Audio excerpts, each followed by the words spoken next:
Good morning, good morning. Welcome to the stream, everybody. Let's change this song. It's a bit not the right mood for the start of the stream. Let's switch on over to the game. There we go. Much better, much happier music. Might turn it down a little bit. But yes, good morning, well, is it morning still? For me, yeah, it's still morning. So good morning, everybody. Welcome to another live stream here on Minecraft. It's 𝗧𝗛𝗨𝗠𝗕𝗡𝗅, aka Camden here today. And yeah, we're hanging out in Minecraft today. We're gonna be doing some light grinding, doing some chores here and there. I'm not really gonna work on the town hall much today, but as you can see, I finished the window trimmings between the last stream and this stream, and I think it's coming along really well. I need to add some flowers in those little what would you call those? They're not really flower baskets, but those little bits with the flowers by the windows. I need to add flowers there, but right now it's just grass, so it's chilling. But yeah, feel free to say hello in the chat if you are joining in. Welcome, Whispering Hawk. Welcome to the stream. And welcome to those of y'all lurking. I hope y'all are having a fantastic Thursday. Unless you're in like Australia. I think Australia, it's already Friday. So happy Friday if you're in Australia. But if you're anywhere else, happy Thursday. Right? Is there anything else that's already on Friday? I don't know. Time zones confuse me. They hurt my head. But yeah, you guys. Today I was going to be doing some work around the world. Doing a little bit of lag busting, because I found out what was causing all of that lag in the last stream. It was a number of things. One, my new texture pack that was turning bees into shimmers, it was glitching a little bit and it was causing lag, especially with so many bees out in the jungle. So I'm gonna have to go do some more bee rescue missions today. But also, there's lots of caves underground, and I need to light some of those up because a lot of mobs are spawning down there, especially right under here. So we're gonna have to go down and explore today. Oh, we got a little guest first. Let's see what he has to sell. Drip leaf? Any drip leaf? No drip leaf. Okay, but what mini blocks do you have? I could probably use some of these. But I'm too lazy to go grab them all right now. So you can stick around. If you're still here later, I might grab some mini blocks from you. If not, then enjoy the rest of your day. Mobs are mean for making things lag. Yeah, but I guess it is what it is. So I need to go down into the mine, because that's where I keep a lot of my torches. Grab some of those, and we're going to start off by lighting things up. Although I probably should have grabbed my armor while I was back at the penthouse, because that helps with fighting. Oh, yep, see? Whenever I turn in this direction, I get a huge lag spike, because that's where all the bees and other mobs are. This way, it's fine. I can move my head all I want this way and get very little lag. Alrighty. But yeah, how are y'all? My foot still hurts after 2 days? Oh no. Is it, like, significantly hurting? Or is it just like a light soreness? Because if it's still, like, significantly hurting, maybe you might need to go get it checked out. Don't want it to get worse. It's gotten a lot better, but certain movements hurts a lot. Yeah, it might just be sore. But yeah, maybe keep an eye on it. Be safe. Alright, so yeah, see down here, this is where the previous ravine was. There used to be a big old ravine going through the jungle, but I covered it up as I was kind of terraforming the land and stuff. So there's a lot of caves down here that I just haven't like lit up. So what I'm gonna do is I want to knock out all of this grass anyways. That way underneath the town hall, it's just straight into the underground area. So all of the space in between torches I'm going to dig up. I'm not going to dig up the torch spots just yet. Just kind of want to preserve those to keep. like spiders from spawning or whatnot. I've been wearing a bandage on my foot all day, and it definitely helps. We'll keep on wearing that bandage then.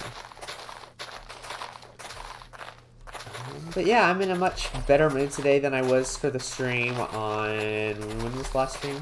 Tuesday? I guess I was just tired that day. I don't know. And then, yeah, I don't know what. I was in a funk Tuesday, but I'm in a better mood today. So hopefully we can have a nice, happy stream. Nice chill one. We're just relaxing, chatting away, chatting about life and all that jazz. Speaking about life, I moved out for college in just about a week. On Wednesday next week, that's when I'm supposed to move into my college dorm room, which is a little scary and a little exciting. I've not yet met my roommate. I've talked to him like through text, but I know very little about him because we were just assigned together. So yeah, I'm hoping he's nice. He seems it so far. We shall see. Wednesday next week is when I start school. Ooh, well, happy start school for you. Wednesday is not when I start school. Gosh, the lag is really gonna make it hard to fight mobs, isn't it? Wednesday is not when I start school, but it's when I move to school, if that makes sense. Like, my dorm. Hi. Hi, friend. I need, like, a dog army to come down here with me. Back it up. But then I'd feel bad if the dogs got hurt. And they can't really fight creepers, so what's the point? Yeah, see, this is just all mob space down here. Just tiny caves. Oh, we got a friend down here? Hold up. I didn't know he would spawn in this area because this is like 1.8 terrain. No, friend. Friend, come here. Come here, friend. No, friend. Oh, jeez Louise. Friend. I got a friend! Oh, I need to come up with a name for this friend. And I really want that glow ink, but I can't get it. Oh, well, apparently we can get squids now in here. So I need to, maybe there's a glow squid farm out there where I can get glow ink. And I can make one. Interesting. I'll have to look into that. But we got a friend. Okay. We're gonna take a quick pause, quick detour, because it's important that we find a home for our new friend, and we gotta name our new friend. I'm thinking, should I just name it Petunia like it is in the PotatoSnailRabbitBeans server? Because I really like that name for an axolotl for some reason. I don't know why. Petunia's a cute name. I'm gonna head up, and then maybe I can name it that. And then maybe we can put it. We could put him in the little lake down there. Oh, that'd be so cute. Okay. Okay. And I should go to bed while I'm in here. Okay. We're gonna be Petunia. Is that how you spell Petunia? I believe it is, right? Petunia. Yeah, okay. So you're Petunia. I'm gonna come down, go to bed real quickly. I'm gonna pop back up and we're gonna go get Petunia a home. Oh, this is not good. Stream pausing? Because it's showing on my end that it's not doing too hot. Let me pause real quickly. Maybe, is it the game? I'm gonna relog with the game. No, it doesn't seem like it's the game. Why is my connection failing? Internet's fine. So it's gotta be a OBS thing. I haven't had technical difficulties in so long. Oh, but now it's fixed. This is so confusing. I don't get computer stuff. I use the computer all the time, but I still don't understand it. It's very confusing. I'm trying to get the game back up. Give me just a minute. And then once I get the game back on, it struggles again. And why is that?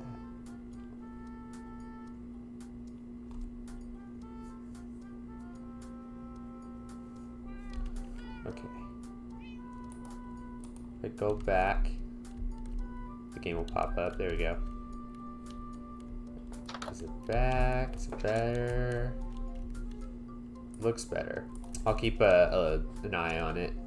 Y'all be sure to let me know if it's pausing or the quality of the stream goes down again.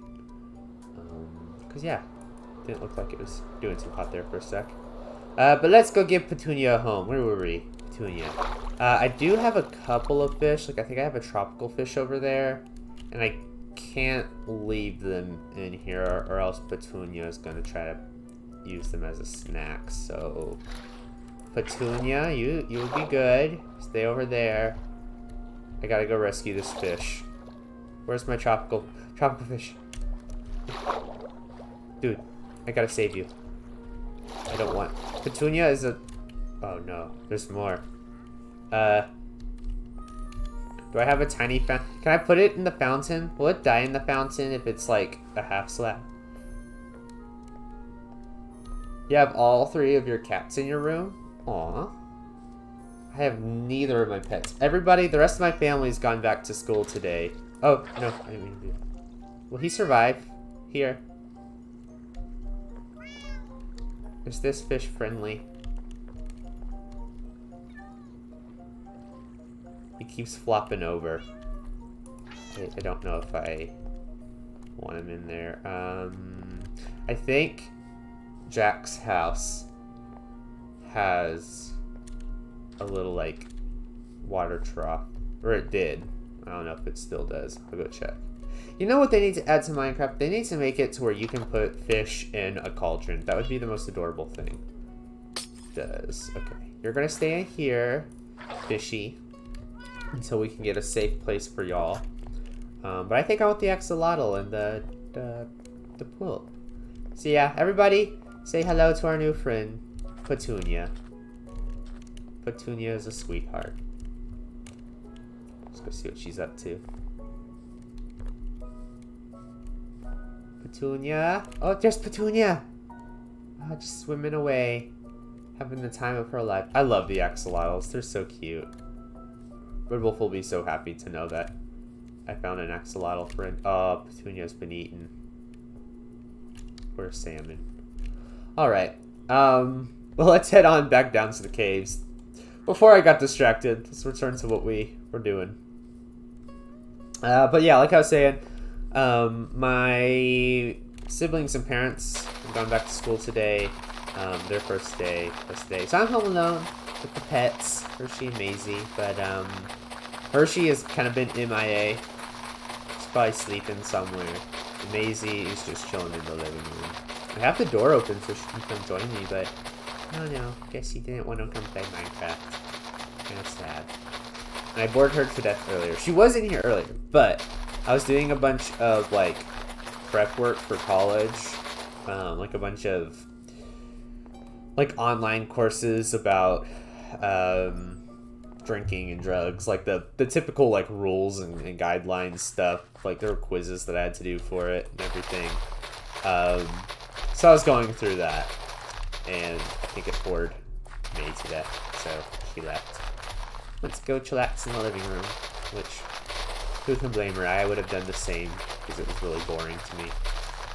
But I think it is good for the school to require students to do that, because like I don't drink or take drugs or anything, like I'm not the target audience of those online lessons or whatever, but I think they are useful for students struggling. It offers a bunch of resources, but for me personally, I was just kind of skipping my way through it because it doesn't apply to me. But yeah, think I'm excited for college. It's gonna be interesting. It'll be new. I am really sad to leave my family though. I've been trying to like spend a day with each of my family members before I go. So like yesterday was like Cruz's day. So I was hanging out with him. We played a bunch of Fortnite because that's what he wanted to do. And then we watched all of WandaVision because I've been wanting to watch WandaVision with him for a while. So we finally sat down and I watched it with him. And I'm happy to report back and say that WandaVision is just as good as, like, just as good if not better than it was the first time I watched it. It holds up really well. I love WandaVision. Such a good show. But yeah. So I've been doing that. Campbell and I are probably going to do something this weekend. And then I'll probably hang out with my parents a little bit too. Today and tomorrow, while everyone else is at school, is supposed to be my pets day, where I hang with the pets. And you know, because to be honest, I love my family, but I'm going to miss the pets most of all. Just because I can't, like, FaceTime Hershey and Maisie. Like, sure, maybe they'll pop on while I'm on FaceTime with my mom or dad or sister or brother, but, like, you know, it's not the same. It's a lot of the time, like, the quality pet time I get is, like, just hanging with them, just sitting and petting them. It's, like, very non-verbal, I guess, quality time. I don't know how to describe it, but yeah, I'm really gonna miss the pets. Oh geez, Louise. Hi, friend. Oh geez, creeper. I heard him. Oh, there are more axolotls down here. Do I need to be on a rescue mission alert? There is another one. Oh, we're gonna have an army. We are gonna have an army. Oh look, and I saved him from a creeper. I'm a hero. There's so many zombies. Goodness gracious. Okay. What do we name this one, guys? Suggestions? I named the other one Petunia. Yeah, so many zombies. It's a lot of them. See, that's why I have all this lag. All those guys hanging out down there. Okay. All those frame rates. Petal? Petunia and Petal. Oh, that's so cute. I love it. Not gonna lie, I think the pink axolotls are my favorite. Well, yellow axolotls are a close second. They're really cute too. But, okay. Petal. Oh! I love this so much. The cuties. It's a really weird spot from the spawn. Is this a river biome? Wait, jungle. Is this considered river? Yeah, it's a river biome. Never mind. That makes sense. Well, no, because I didn't think they spawned in rivers. I don't know where I thought they spawned. I thought it was like, they're just ocean. But I guess they do spawn in rivers. Okay. So where's Petunia? There's Petunia. Petunia, I have a friends for you. I'm gonna take my boots off so I don't do ice or frostwalker. Petunia, meet Petal. Ah, best of friends. I love it. You can breed axolotls, can't you? If I breed them, will it give me, like, if it's two pinks, will it give me another pink, or will I have a random chance of getting another color? Because I think you breed them with tropical fish. I think I've heard.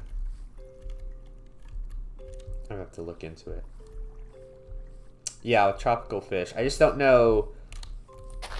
I don't know, like, the genetics of axolotls.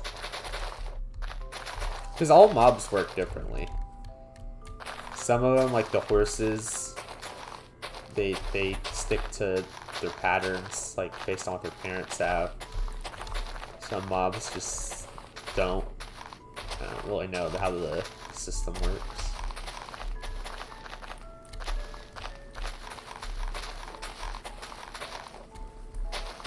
about to sponge up all this water. Oh, it's not gonna be fun. But that's what today is. Today's just a little grindy day. No building, no adventuring, just, you know, get some chores done around the world. Clean up some of this lag. There's also, if this might take us the whole episode cleaning out, or not episode, but stream, cleaning out the caves down here. But if it doesn't, I was gonna move on over to the cliff and start working on the back side of the cliff. Because if I don't, it's gonna end up like Grian's Hermitcraft Season 7 base, and just not have a back to it.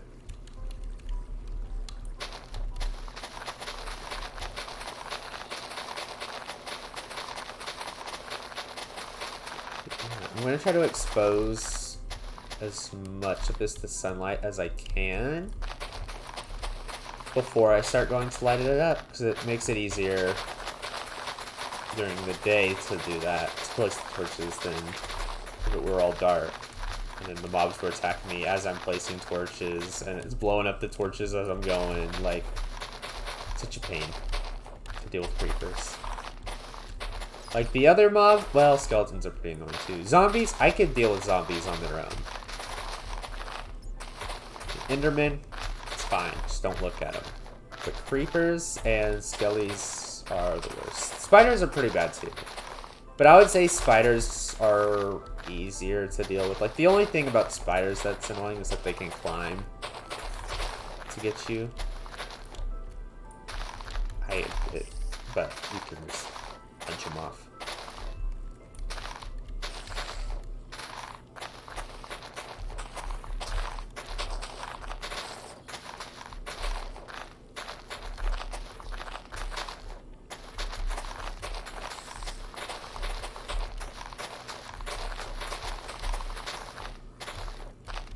I gotta say, using a shovel in Minecraft to dig like either sand or dirt is one of the most satisfying things you can do. Or collecting moss. That's also a really satisfying thing to do in Minecraft, because it's just a little crunch over and over again. It's just such a nice sound. To me, I think. It's my personal belief. Personal opinion. Oh, I don't know if y'all can tell, but I added in Minecraft music, shelter music, pause music, and meadow music to the playlist. Uh-oh. Stream losing bitrate again. One sec. Maybe if I tweak it, give a little bit more power to OBS.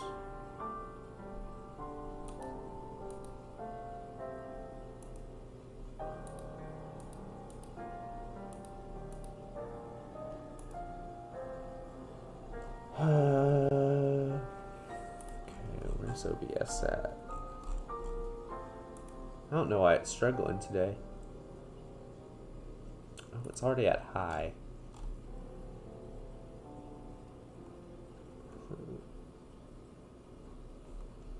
Oh, no. Well, it's actually back to normal. I don't know. OBS is confusing. Lots of technical bits and bobs to focus on. It may just be frame rate, to be honest. When it gives me frame rate warnings and bit rate warnings, they just smush together. Like, to me, I can't really distinguish which is which. I was just thinking of how I really like the sound of breaking grass so fast. Yeah, so I was just talking about. So satisfying. I think moss is even. Oh, there's the glow squid. Oh wait, there's 2 glow squid. Oh, they're so pretty. 3 glow squid. Why do I have so many glow squid? Why are there just so many of them? Great.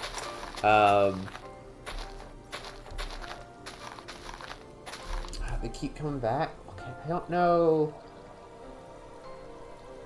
Maybe too much is running on the computer. Maybe...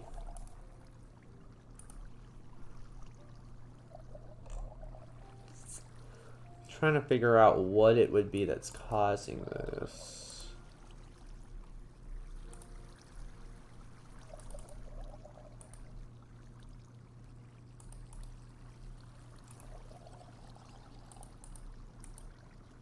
Just kind of looking, going through. Hey Alexia, welcome to the stream. Nice to see you popping in. We're dealing with some technical difficulties a little bit. It's been a while since we've had to deal with technical difficulties. I'm just trying to figure out what's causing it.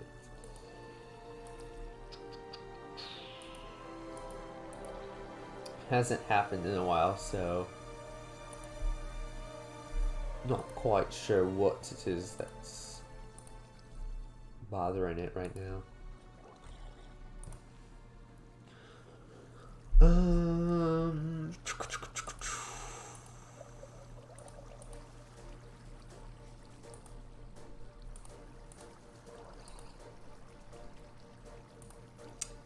Can't figure it out. Maybe if I turn Bongo Cat off and just see if a little bit more processing power can go towards OBS. Can I put what's the image?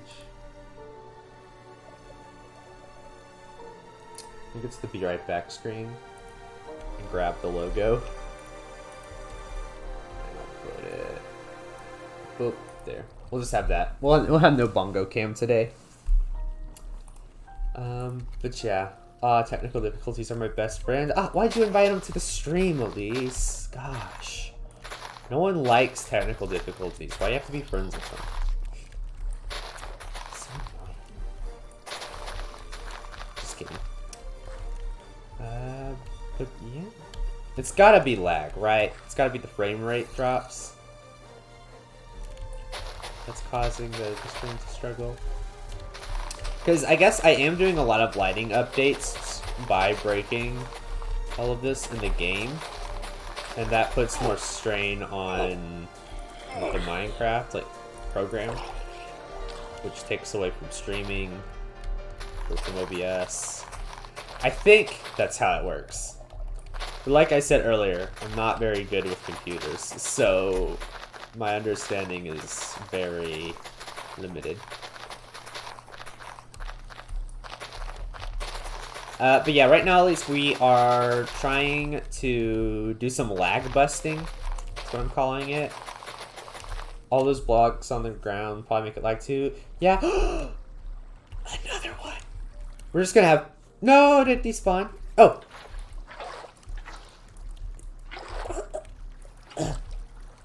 There's so many of these guys.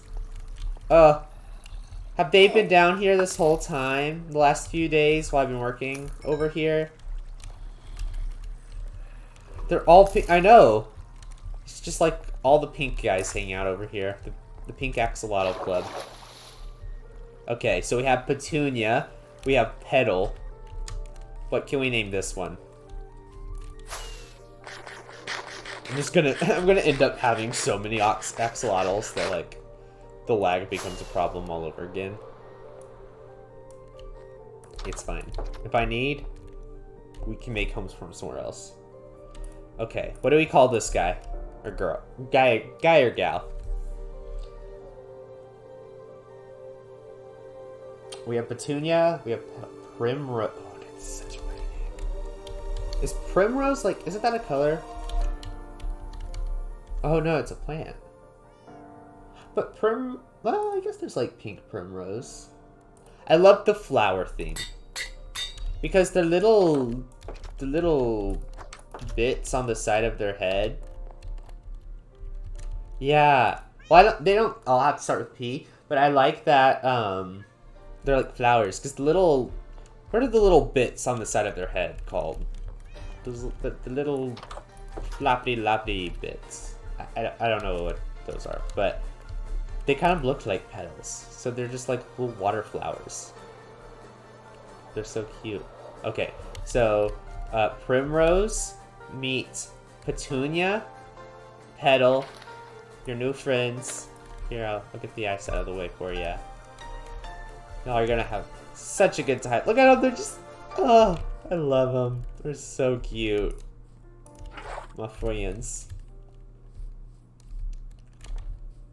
Oh, I thought he was gonna jump out of the water for a sec. I was like, no! Primrose, Petal, and Petunia. The 3 gals. Okay.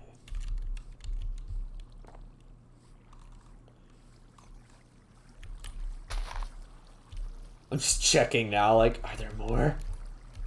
Okay, and these zombies are gonna cause more lag because if they're holding blocks, fun fact, if a zombie's holding block, or a block, it won't despawn. So, if you want to save yourself from a little extra lag, kill those zombies. Don't give them stuff to hold.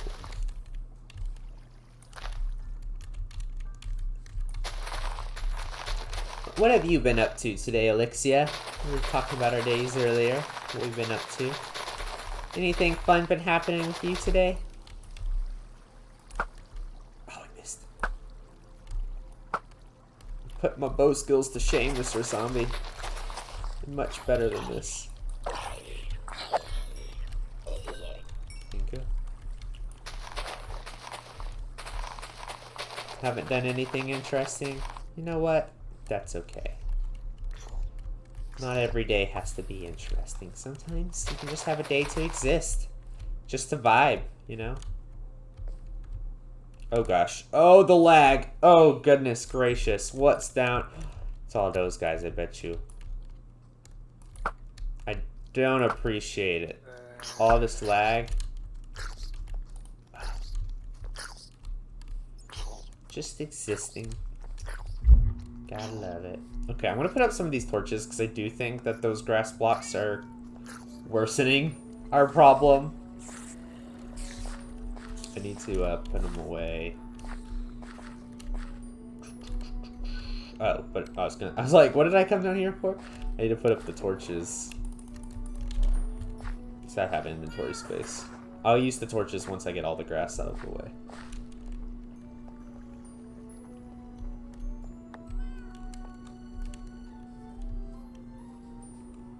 Doop-doop.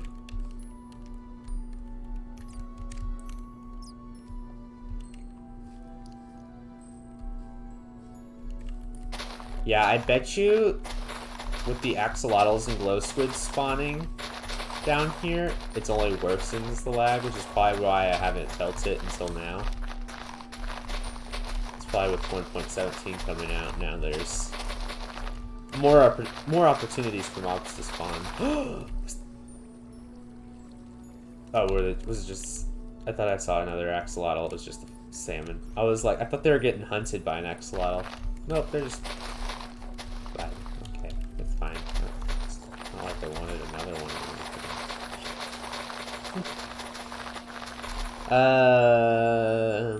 Also, apparently trying to migrate to 𝗧𝗛𝗖𝗓 account to a Microsoft account, which I would rather not be doing.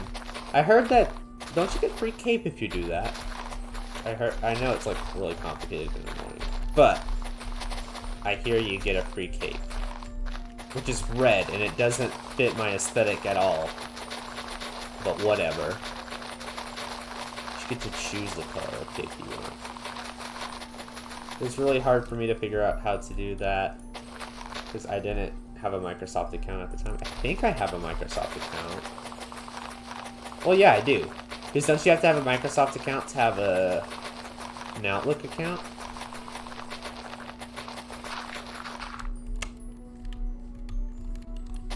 You've had it since a while ago. I thought they just started doing that.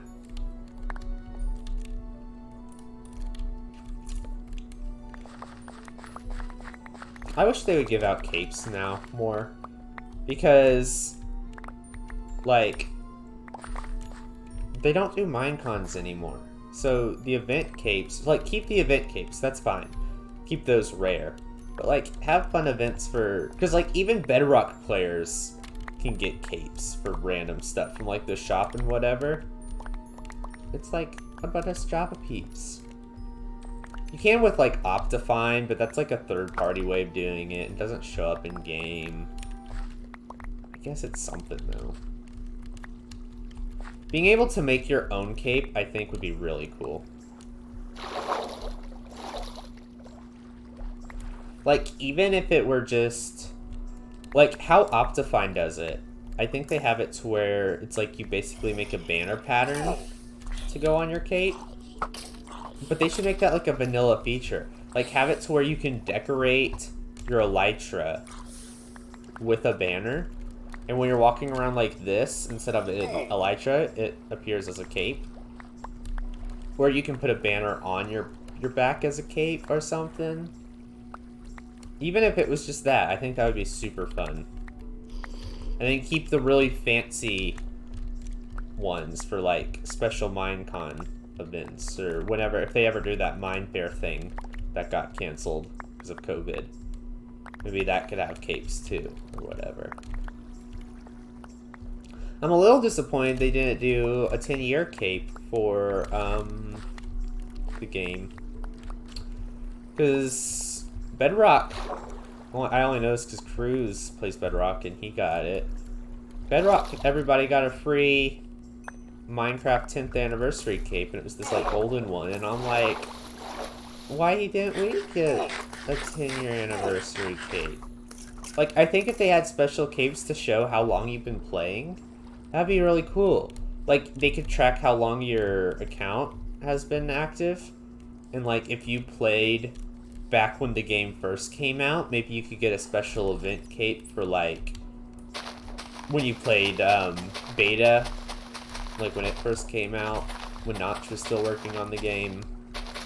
You can get a special cape for the 10-year anniversary, the 5-year anniversary, just to show how long of a how old of a player you are. You know, shows a little age to your account. That'd be so much fun. Went back to lagging a bit. Uh-oh.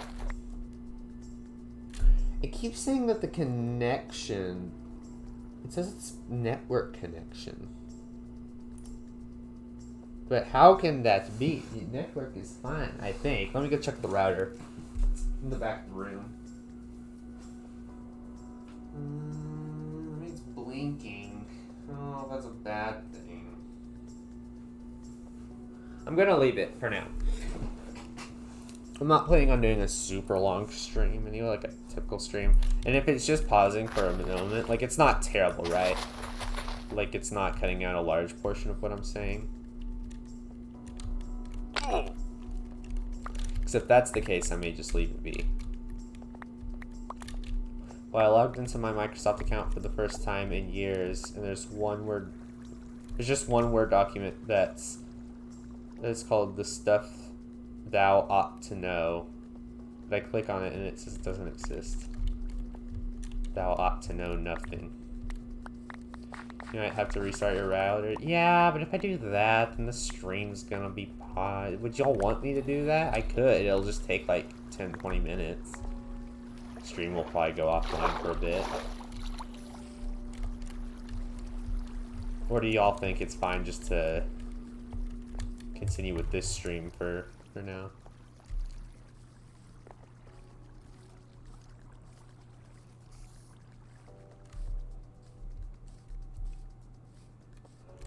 Or let me try disconnect. Well, no, I can't do that because I'm using a Ethernet cable. It's not bad. It just does the loady thing occasionally.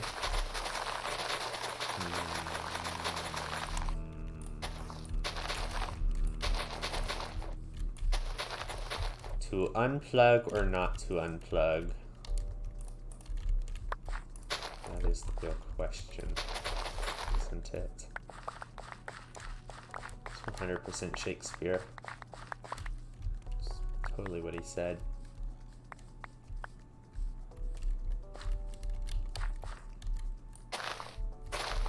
Okay. I'm gonna leave it for now. And then if it just gets to where it's super annoying, I'll get a reset. Which, it's weird that it's happening now, though, because this is like the one day this whole summer that nobody's home and nobody else is using the internet. It's just me. So I shouldn't have network problems, I would think. Whatevs. Whatevs, internet. Do what you want. I don't care. I mean, I do care, but like, whatever.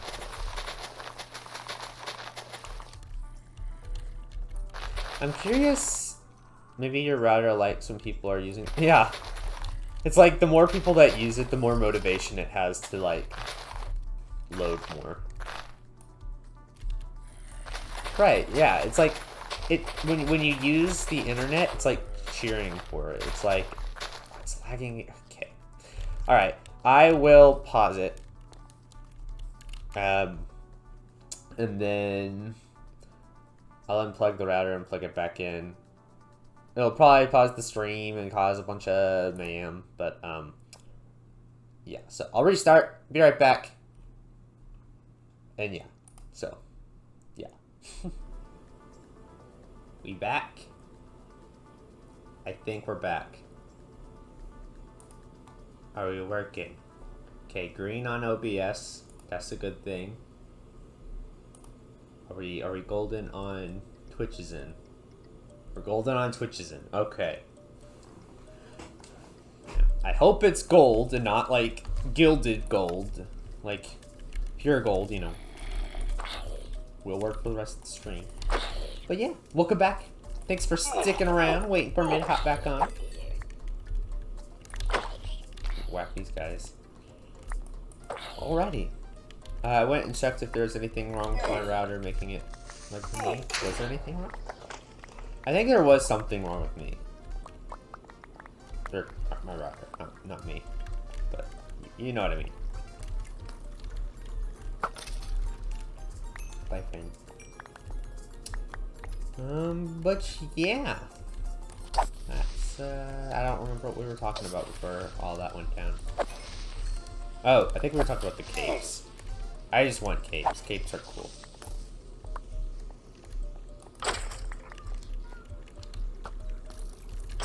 Let's go flame boat. Yep.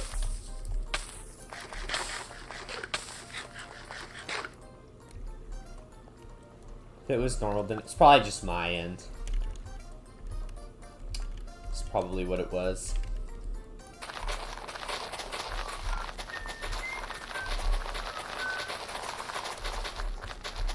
But yeah, you guys, since I am going to college in just about a week.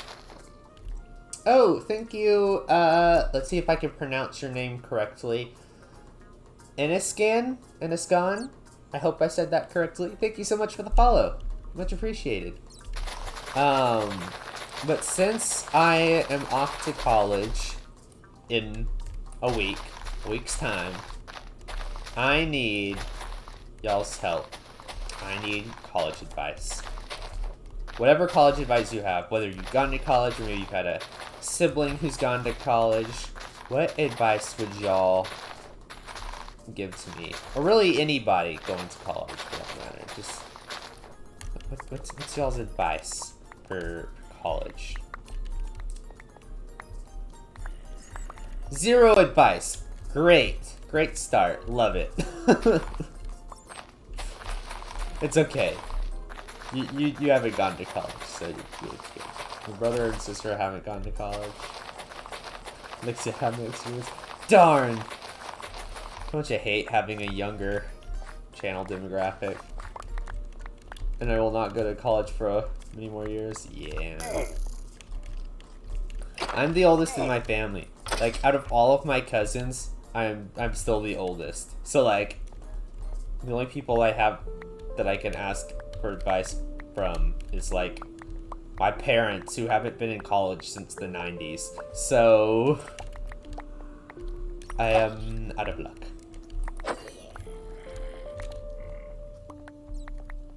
Obviously, college isn't like it was in the 90s. Learn, that's great advice. Great start, learn things. I want to learn things. So I've already got the desire. That's good. What I'm most excited for, well, is it what I'm most, probably, yeah. What I'm most excited for is my Brit Lit class, and I really want to see the syllabus and like what we're reading. That sounds extremely nerdy and boring, but like I want to know what books we're reading. I want to know, you know, like what time period are we going to be reading for Brit Lit? Obviously, I will be shocked if there's no Shakespeare in Brit Lit. You can't have England and English without Shakespeare. That's just absurd. So, I think we'll be reading him. Someone that I think would be really cool to read, but I doubt we'll read, is Conan Arthur Doyle. Is that his name, Sir Conan Arthur Doyle? The Sherlock guy. Him. I want to read him. That might just have to end up being a personal read of mine, though, because I don't know if he's really studied in universities or schools anywhere, as far as I know. Maybe, but we stand Shakespeare. We appreciate Shakespeare so much. I don't love Shakespeare. Some of his stuff is good, but it's not my favorite.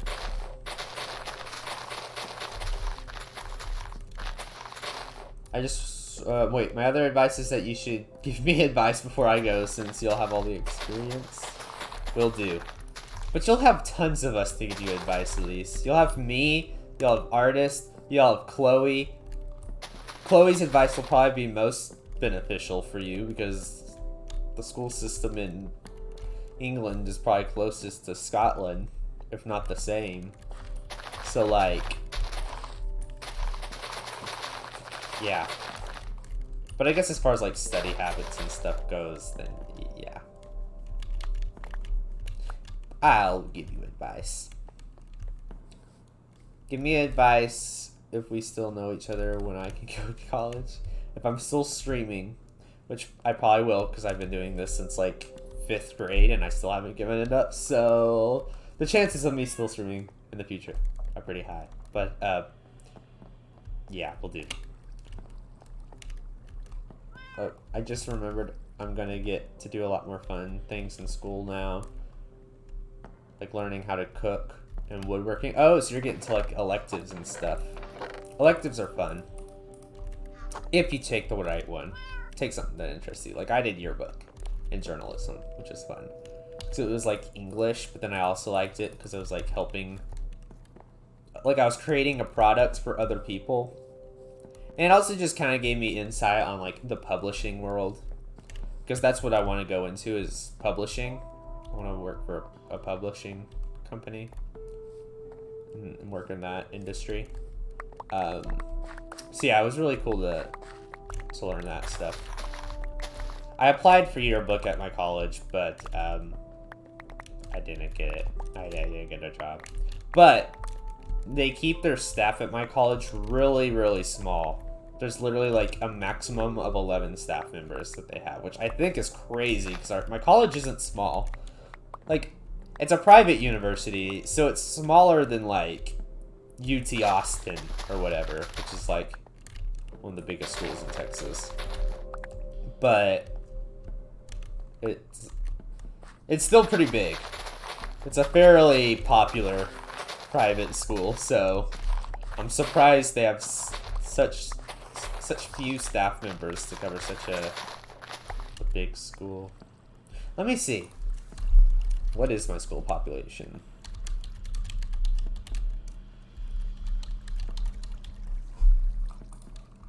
Population at my school, over 16,000 students.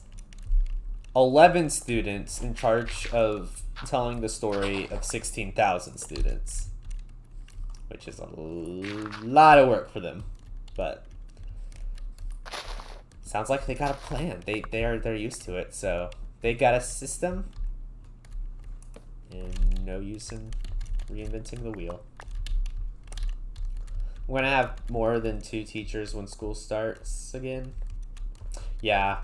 So you're, if I remember right, you said you're entering middle school or something, or maybe high school. It is. I would say high school. Middle school is terrible. I hated middle school. If you're entering middle school, that's not to say your experience will be different. But like, as far as classes, well, it's difficult in high school as well. OBS is turning red again. Think, Camden, what's causing this? Maybe if I turn down bitrate, this might completely crash the stream. Let me see. If I turn it down, maybe it'll do some. That's my method of figuring out technical difficulties. Just press buttons until something works. I loved middle school personally. Oh, you did? Can't relate. Middle school was like the 3. Wait, no. Technically 2, because my school, in middle school, I had 2. But like intermediate school is pretty terrible too. Intermediate through middle school.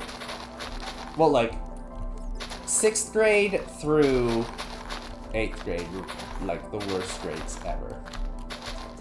I hated sophomore year too, but that was mainly just because of the classes. Sophomore high school, that is. But yeah, middle school is just a really tough part of like a lot of people's lives, just because people are changing so much and everybody's priorities change, and sometimes those new priorities clash with one another and people stop being friends and you have to go make new friends, and then like people are just so immature in middle school as well because they're starting to understand the world better and they have to learn maturity and stuff, and it's very awkward and very exhausting. I hated 11th grade the most because I basically had no friends since I was new. Yeah, that can make it really rough. That's basically what my 8th grade year was like. Like, I had people to hang out with. I had a group of friends that always invited me to stuff. But we didn't really ever... I don't know. I just didn't fit in as much as I did with, like, kind of the groups of friends that I had in sophomore through, or, yeah, it was about sophomore year, because, well, a little bit of freshman year, basically, all of high school, I had kind of a different group of friends. Not that, like, I was still friends with the people I hung out in 8th grade. It's not like I was like, oh, I'm not hanging out with y'all anymore. It's just, you know, it felt a lot more natural to hang out with the group of people that I did in high school than it was with that group. Still, they're still pretty awesome though. But yeah, 8th grade year was rough because I didn't know anybody. I was new. It was still middle school, so I was stressed,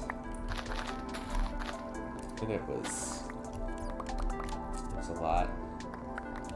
I did have people to hang out with, but I kind of felt uncomfy with them, so I just stopped and went around on my lonesome for a while. Yeah, that's what it was like for me in 8th grade. I've never even had any friends in school ever, so I just like being alone now. Oh, that sounds sad, though. Not even people that you just, like, eat lunch with. Oh, hi, May. May walked in. I guess you wanted to come say hi to the stream. Like, I don't hang out with really any of my friends outside of school. I wish I would, but, like, I still hang out with them at school and just having their company and knowing I can count on them if I need them is always reassuring and comforting.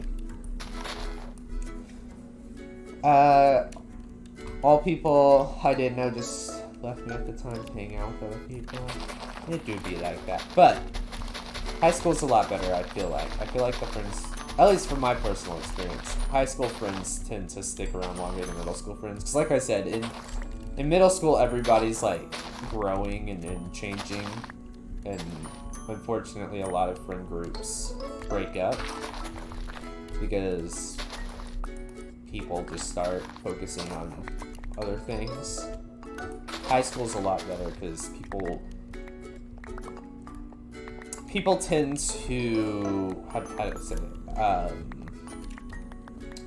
it, they tend to get a better sense of themselves and a better understanding of who they are, I guess, in high school.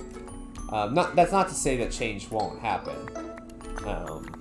I would say by the time you get to college is probably the most pivotal part from what I hear of like personal development and growth. And I feel like a lot of people, how you are in college kind of will dictate how you live the rest of your life, but high school is kind of like the precursor to that. I don't know if I'm making any sense, but it's like, I feel like people act truer to themselves and truer to their actual beliefs in high school than they do in middle school. Because middle school is just hormones. That's how everybody's decisions are made. True, there will be lots of people looking for friends, and you can find them. Yeah. And like, also, you can always try hanging out with new kids. Like if someone new moves to your school. I made a friend last year, senior year even, that she moved to our school and she joined our friend group, and we ended up being really good friends. She's really cool. And I'm happy that I say we as if I had any contribution to inviting her into the friend group. Really, it was my other friend who's like super outgoing and some reason she always latches on to the new kids. She invited me whenever I was new, and I joined the group, and then she invited this other person to the group, and then like every time there's a new person, she just indoctrinates them into the group. Is indoctrinate's the right word? Why do I feel like that has a negative connotation to it? I don't know. You know what I mean. She adopts them. Adopts all the new people. I love this song. River by 𝗧𝗛𝗏. It's just so relaxing. It's just like, 𝗦𝗢𝗖𝗜𝗓 used to use these in her 1.13 survival series videos, and I loved that series because I could just throw it on. And 𝗦𝗢𝗖𝗓, like, even now, although she's kind of branched out and become a bit more, not too energetic, but she's become her videos are different than how they used to be, but she's such like a calming YouTuber. Like her videos are like zero stress. Sometimes the collabs get a little silly, but like, I don't know, they're just all so zen. I don't know. The friends I made last year were both new and from different countries. Oh yeah, so he joins like the I was about to say immigrant club. I guess y'all aren't. Well, no, yeah, y'all would be immigrants. So he joins like the immigrant squad. It's really cool getting to meet people from new places. Like when I went to camp and freshman orientation for college a couple months back, I got to meet some really cool people, even just from other places in the U.S. I didn't have anybody in my group that was foreign. Although there are some kids, of course, that are from other countries that are attending my college. But the ones in my group, even just the differences between living in the north versus living in the south like I am, it's so different. It's crazy. Like, they have different restaurants up there than we do. They just have different, like, mannerisms, I guess is a good way to put it. It's really interesting to hear why they choose to come to Texas of all places to go to school. Because I am staying in state for school, but yeah, it's just really fascinating to hear the differences and learn more. And I even like doing that just on stream when I'm hanging with you guys. It's so cool to me to hear what it's like in y'all's countries. Like the other day when Hawk and I, we were having that discussion on Sweden and like 𝗧𝗛𝗧𝗦𝗡 and like mythologies and stuff like that. It was like just really cool to hear, you know, how other people live their lives and like what they do for fun and what their holidays are, and it's really cool. I actually found out two of the girls in my group are actually first-gen students, because their parents, both of their parents were from other countries. One of them had parents from Russia, and so she was able to speak Russian, but she's always lived in America, so like she doesn't have any accent or whatever. But you know, she was kind of telling us a lot of how Russian values are different from her own. And I even got that with my English teacher from last year, my senior year, AP Lit teacher. She was Russian as well. So it's really interesting to hear the differences. And then there was also a girl who was from, her parents were from Mexico, I want to say, which wasn't like as fascinating just because living in Texas, a large population of Texans are immigrants from Mexico. So like I kind of already knew the gist of that, but like it's still cool getting to see it was different. Like her family has like a pet peacock, I think she told us, and I was like, what? Like it's just not something that you typically have as a pet, but it was kind of cool to hear about. I'm excited to see who else I come across next week, because my school's also going to be doing a bunch of like welcome stuff, like welcome to the school. Not really like orientation, but like they're holding a bunch of events, because I move in on Wednesday next week, but classes don't start until the following Monday. So they have a bunch of stuff for us to do, like there's this thing where there's going to be a night where people can go and check out all of the clubs, where like all of the organizations and clubs and sports and stuff for the school go out, and it's kind of like that scene in Monsters University, like where they have all of the clubs out and they can go and sign up for things. So yeah, they're gonna have something like that for us to do that Friday, which I'm excited for.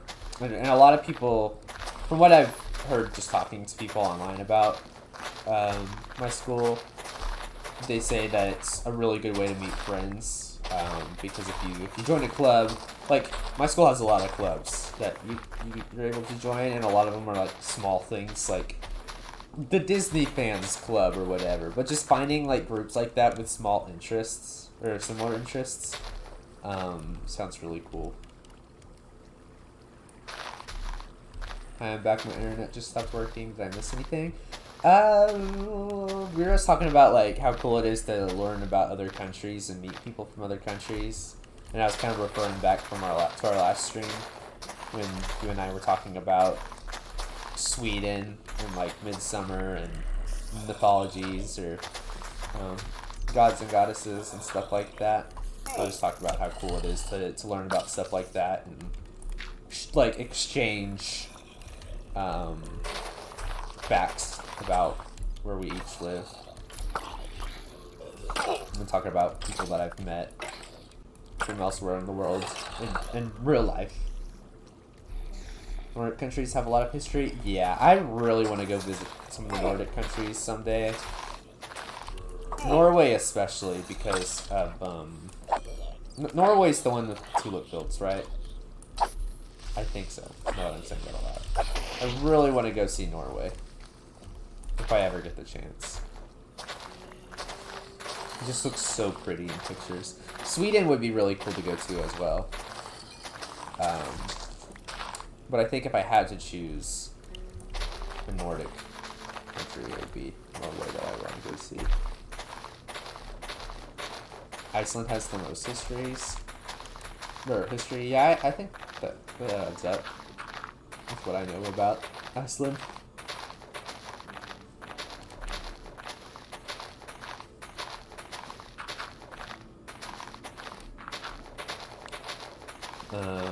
But yeah, some more stuff that they're doing for us is like, there's gonna be games, like I think, there's this big field in like the center of our campus where it's basically just empty. So whenever there's a school event like homecoming or whatever, people can go out for picnics on there, or they can hold game days or whatever out in this courtyard space. And they're going to be having like games they're having there, like probably like soccer, or there's this really fun one that I saw. I can't remember the name of it for the life of me. It's the one where there's the trampoline and you throw the ball. It's kind of like Foursquare, but it's like on a trampoline and there's like a tiny ball. I can't remember what that game's called. That one looks fun though. But I think that's going to be there. Probably like cornhole boards. It's like your typical. I don't know if in other countries y'all play cornhole as much as we do, but like I feel like in Texas cornhole is like a must-have at any event. Like it's imperative that you know how to play cornhole, even though it's such a simple game. Like I don't know, we play a lot of cornhole where I live. It's just, that's what I'll say. You've never played cornhole? So it's like, it's really simple, right? You just have two boards, I can't remember the measurements. They're big, medium-sized boards, and they're propped up, and there's holes in the boards, and you toss bean bags, and the person to get the most bean bags into the other person's hole wins. It's like the most simple game, but we play it like religiously out here, it feels like.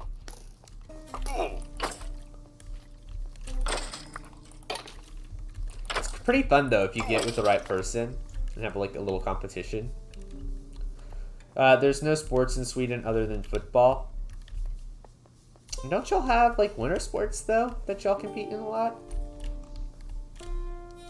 There are many other sports here. It's just people think they can't live without football here. It's annoying to me because they try to make other people watch it that aren't interested. That's what it's like in Texas with American football. So like the one with the helmets and stuff. Texas is huge on football. And it's crazy to me because I only found out like a year ago that it's like not all states in America are as football focused as Texas. Like up north, people don't care about football as much as they do down the south. Like hockey is a much more exciting and popular sport in like Minnesota or New York or whatever than football is. And that's just like mind-boggling to me because like football is people go crazy about football here. Like our school, it's hard to get funding for literally any program because all the school board wants to do is spend their funding on football. And it's like, we have all of this money. Should we give it to the yearbook staff so that way they have more resources and can get, you know, better pictures and document our school history better? Nah, let's get the football team their third jersey of the year. Oh, we have all of this money for that we can spend. Maybe we should give it to the tennis program so that way they actually have a storage room by their tennis courts instead of having to haul their 4 tennis carts of tennis balls up from the school and to the courts every day back and forth in the million-degree heat. Nah, let's get them a 4th football jersey of the year. It's like, y'all, there's more at this school that you need to fund than just football. Like, they're kind of obsessive about it. Oh wait, I think I played it at a school in America. I just didn't know the name. Oh yeah, I mean there's other names for it. They're like, I think beanbag toss is, people call it that, but like here it's just known as cornhole. I don't know why. I wonder if like back in the day they tossed corn instead of beanbags or something, like during harvest season or whatever. I don't know. Oh hi friend. I was reading the chat. You spooked me. I know nothing about sports. That's so annoying. America does love corn. We do love corn. In winter, the big sport is ice hockey. Same though, I'm not as interested in sports at all, really. That's the reason I don't like sports. People are too obsessive over certain sports. Yeah. Sports can be fun so long as people don't... Like, there's more to sports than just... we're gonna beat people up in football or whatever. Like, we're gonna win. Like, there's, like, other parts of it you can focus on. Like, as a kid, I didn't really like sports all that much. I don't really like watching a lot of sports. The only sports that I can really sit down and watch are sometimes baseball and tennis. But it really depends who's playing it.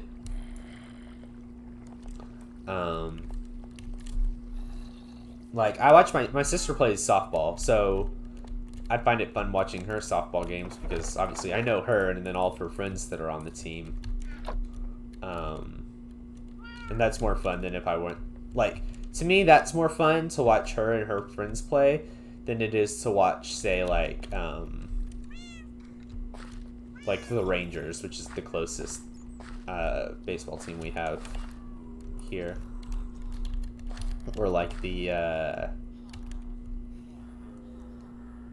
don't know, any team.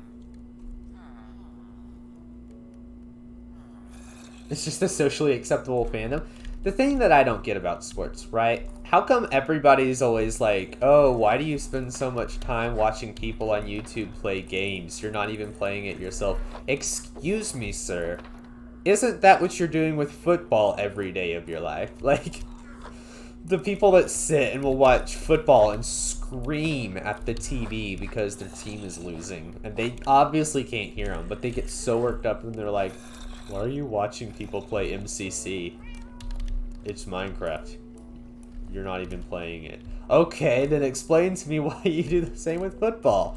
Or whatever. I'm not saying that you're in the wrong for liking football. Like, if it gives you joy, then by all means, go watch it. Have fun. Cheer for your team. Do whatever. But don't come saying that I can't enjoy my hobbies because I'm watching somebody else. Like, it's the exact same. So many football players also say horseback riding isn't a sport, but if it's not a sport, then why is it in the Olympics? So the thing with horseback riding that I wonder is, like, do the actual riders have to train? Because obviously the horses train, because they're the ones doing all the running. But, like, do the riders actually work out and stuff? Like, do they have to get strong to ride the horse properly? I'm not quite sure how horseback riding is. I like watching it during the Olympics because it's just, I love seeing the horses. It's so cool. But yeah, I've never really understood it. To me, it's a sport. Like, if you asked me whether it was a sport or not, like, it's a sport to me. I don't know what really classifies as a sport. I guess anything revolved around competing with physical activity. But Yeah, you have to... Wait, yeah, you have to have some strength to control a horse sometimes. It also takes so much time and effort training yourself and the horse. Yeah, I know it takes a lot of time training the horse. I just didn't know how much time they spend actually, like, preparing themselves, you know? That's cool. I've not known many horseback riders, which is weird considering I live in Texas and there's tons of horseback riders. I believe my grandpa has some horses, but he's kind of the side of the family we don't see all too often, so it's not like I grew up going over and riding his horses. It's just the rare chances we've seen him, gone to visit, I've seen him. The horses are really pretty animals. It's just, I don't know if I could ever ride a horse. I'm much more of a small animal person. Dogs and cats, you know. But not too small. Like, I don't think I could ever take care of, like, a hamster. But I found horse riding really difficult, but that might be because I was scared of everything. Have I ever ridden... I think I've ridden a horse once or twice at, like, state or county fairs or whatever. I know for sure I've ridden a pony. As a kid, I rode a pony once. Yeah, I'm not sure on the horse.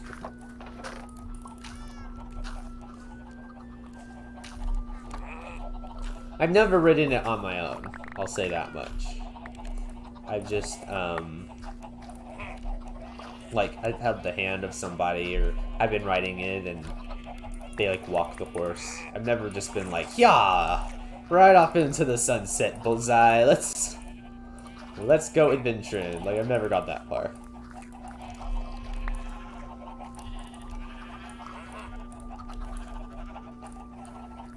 I'm getting food so I can trade with villagers and repair my shovel.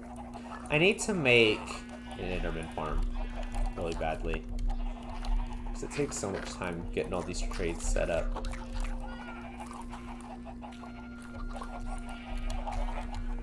We had an equestrian lesson at my school in Australia, but a lot of the time was just doing theory instead of riding. Huh. That's weird. Like, this is how you might ride a horse if you were ever to do it, which we're not going to let you, because we're going to tell you about how to instead. Who needs practice when you can just learn it in a textbook? Silly.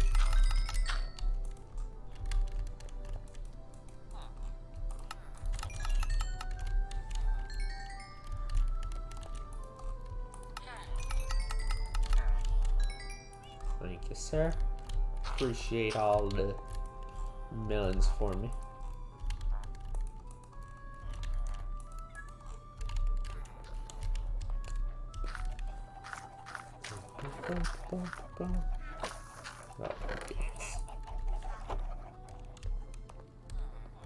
They just didn't have enough horses for the amount of people in the class, but they could have, like,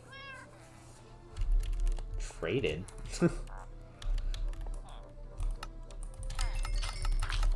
Like, have y'all go around once or whatever and swap with someone else.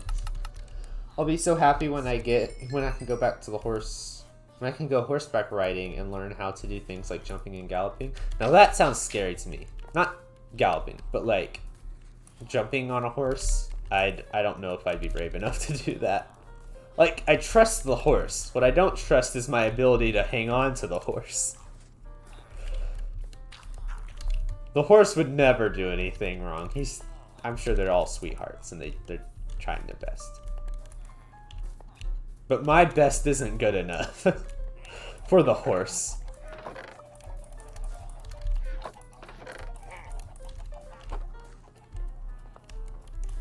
Think of how it would be with me on the third biggest horse and just in the stable jumping. Well, I don't know how big you are, so I can't really imagine. But yeah, I hope it's fun.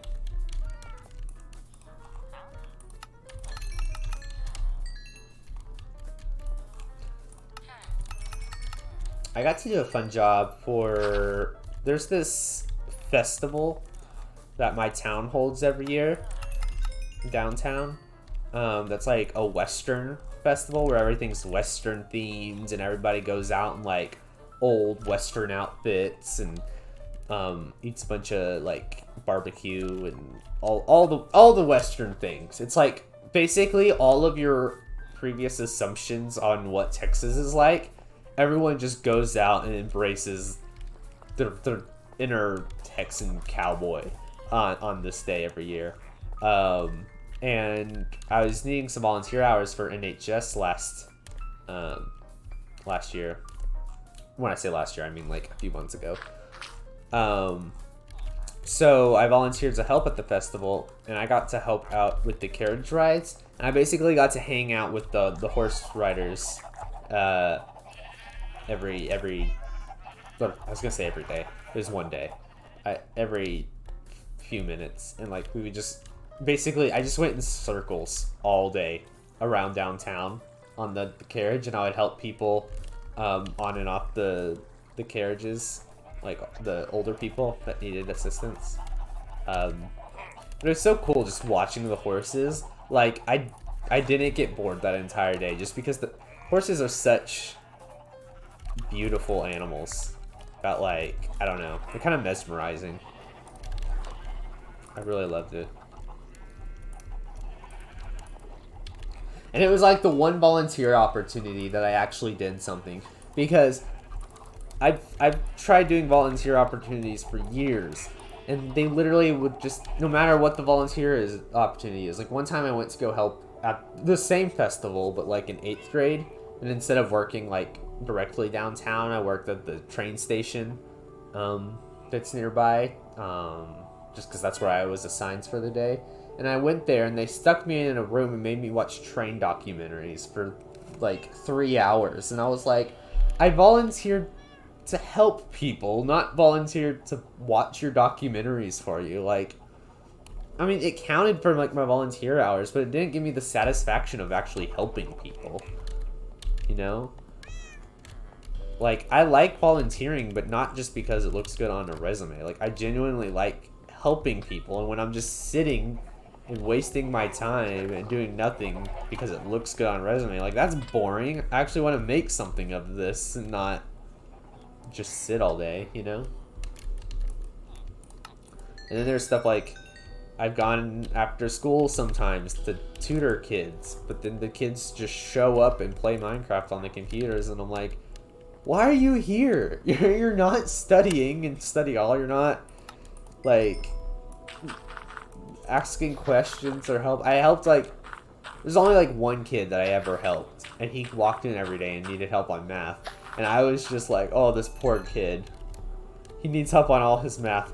And I'm the last person you'd want to help you on your math homework, because that's not my subject. I was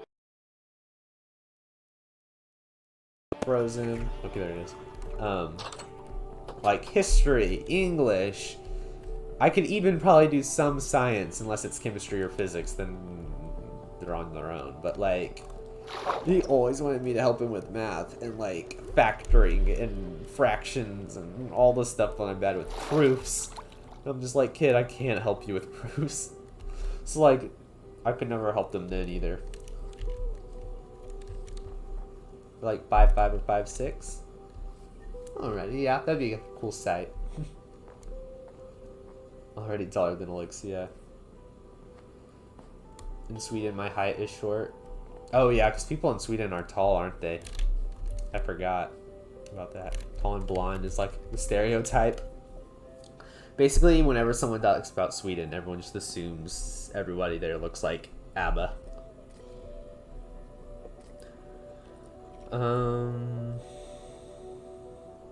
So either Sweden is just tall people or my family is just tall people. The only thing I'm good at school is English and animals and nature things.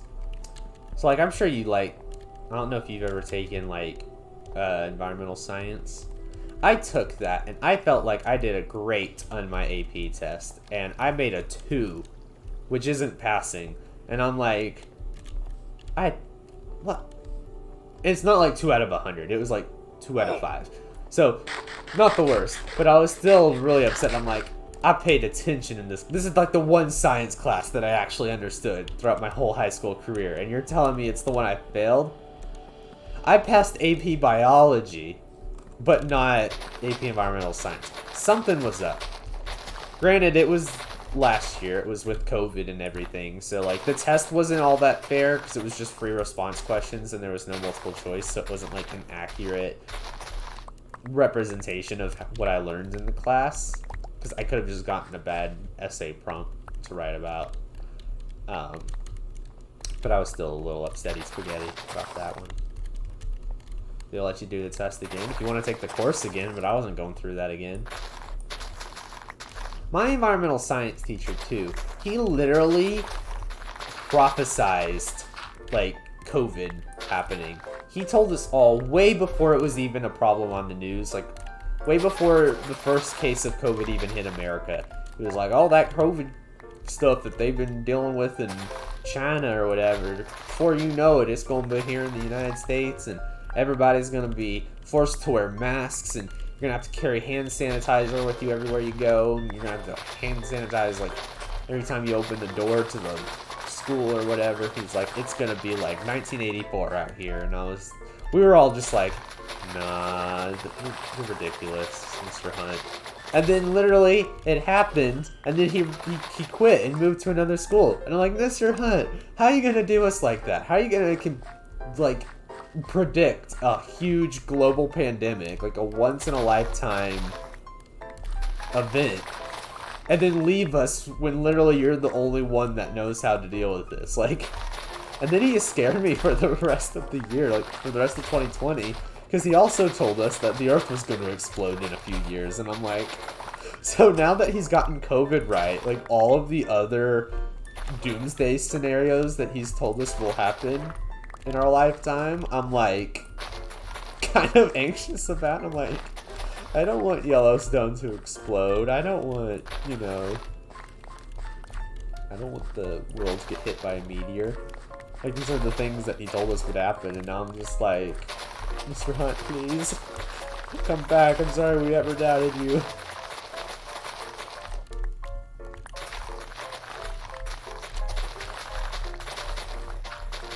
My grandma apparently predicted it too and was sending us giant things of hand sanitizer before it was even here.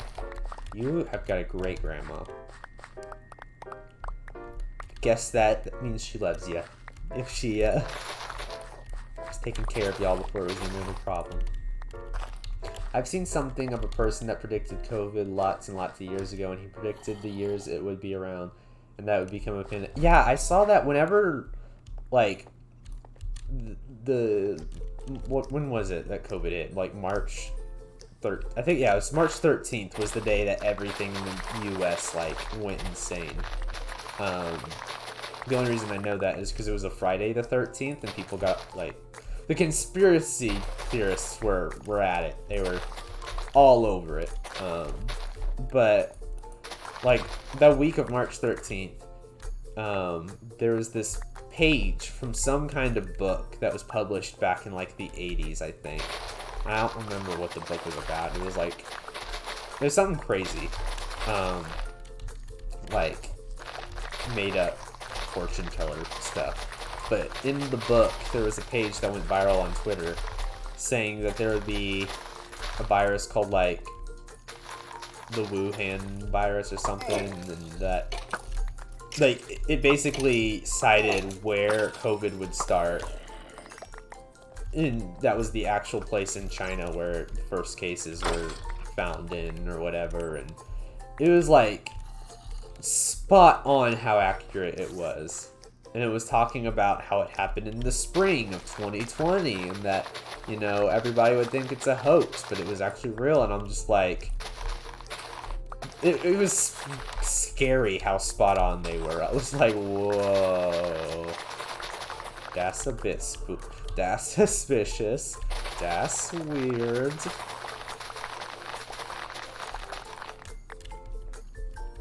Crazy. It's been a crazy year. Like, even 2020's been better. Or 2021, sorry, has been better, obviously. But, like, still been a crazy couple of years. At least we got the Olympics back. Happy about that. Hope things go back to normal soon. In the US, we're still kind of unsure because people are just doing whatever they want willy-nilly. The mask mandates went away, in my opinion, probably a little sooner than they ought to have. Like, I think that now would have been a good time to release the mask mandates, but because they did it so early, now we've got that Delta variant coming around, and my school's already said, bring your masks just in case. We're not going to require it at the start of the year, but like, if it comes down to it, we might have to require y'all to wear masks, which they can do because they're a private school. So they don't have to abide by like Texas rules saying that you can't.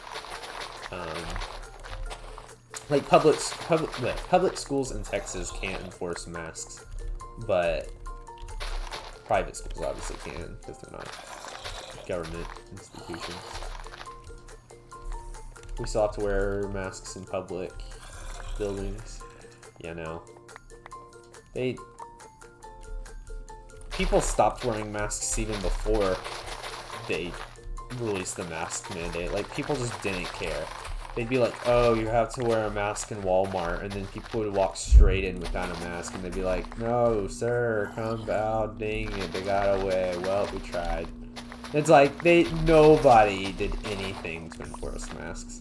They didn't hand you one when you walked in the door. They didn't turn you out until you had to leave. They'd be like, they just put a sign on the door, be like, you have to wear a mask, and people would be like that DW meme from Arthur, where it's like, what does she say? It's like, this sign would stop me if I could read, or something like that. Seems like my internet just went away for a sec. What, bro?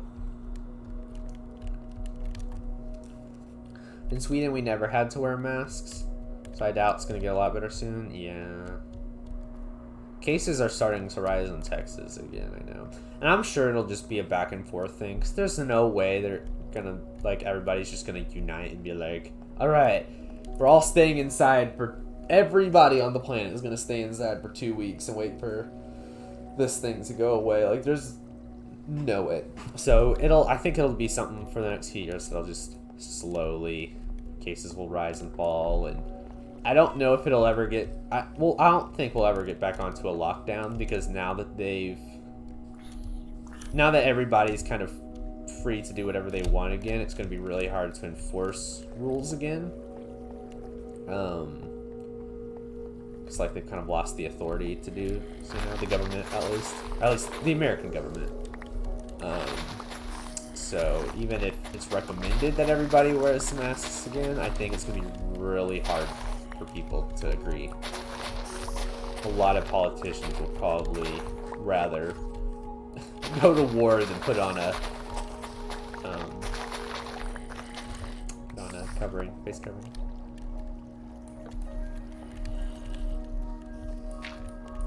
We're finally letting 16 to 17-year-olds get the vaccine here, so I'll be getting one soon. I'll probably be getting one soon. I think.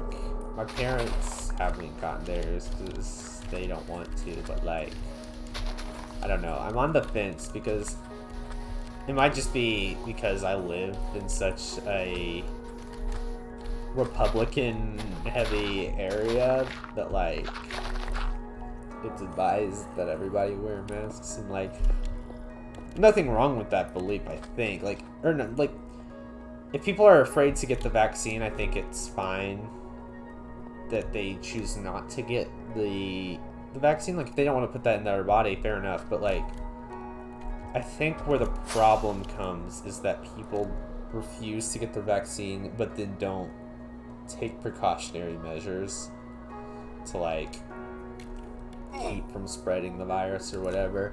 They're like, no masks and no vaccines. We're nothing. And I'm like, okay, you can't have neither. You gotta like at least be respectful of other people and like make sure that they don't get sick. I don't know. It's a mess. And it'll be a mess forever, because that's how people are. I went to go put up this grass, and then I completely got sidetracked and forgot what I was doing. I got stuck on a mask tangent. Oh gosh. What have I become?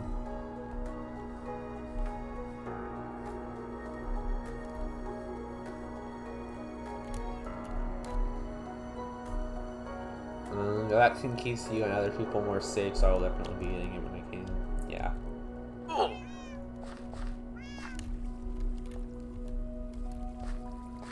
Keep forgetting that I need to be up here to put up the dirt. Alrighty, I'm having fun, so oh, we've only been gone for... Oh no, I was gonna say we've only been gone for 54 minutes, but I forgot I restarted the stream. Well, I'm still having fun though. I don't really want to end the stream anytime soon. Cause I'm just vibing. I'm having a good time. But I am getting hungry, so I'm about to go grab a snack. While I'm gone, everybody in the chat put your favorite color. Yep. Say your favorite color and I'll be back.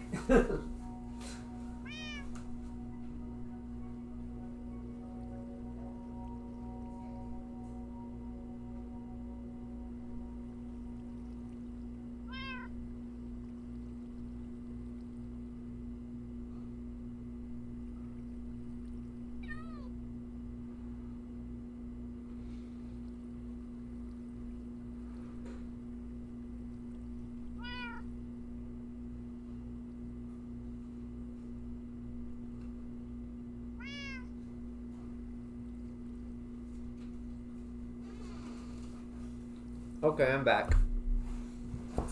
Got some goldfish. I'll try not to, like, chew into the mic, but, yeah. While I snack a little bit, we can just have a nice chat. About whatever. Let's see what y'all's favorite, colors are.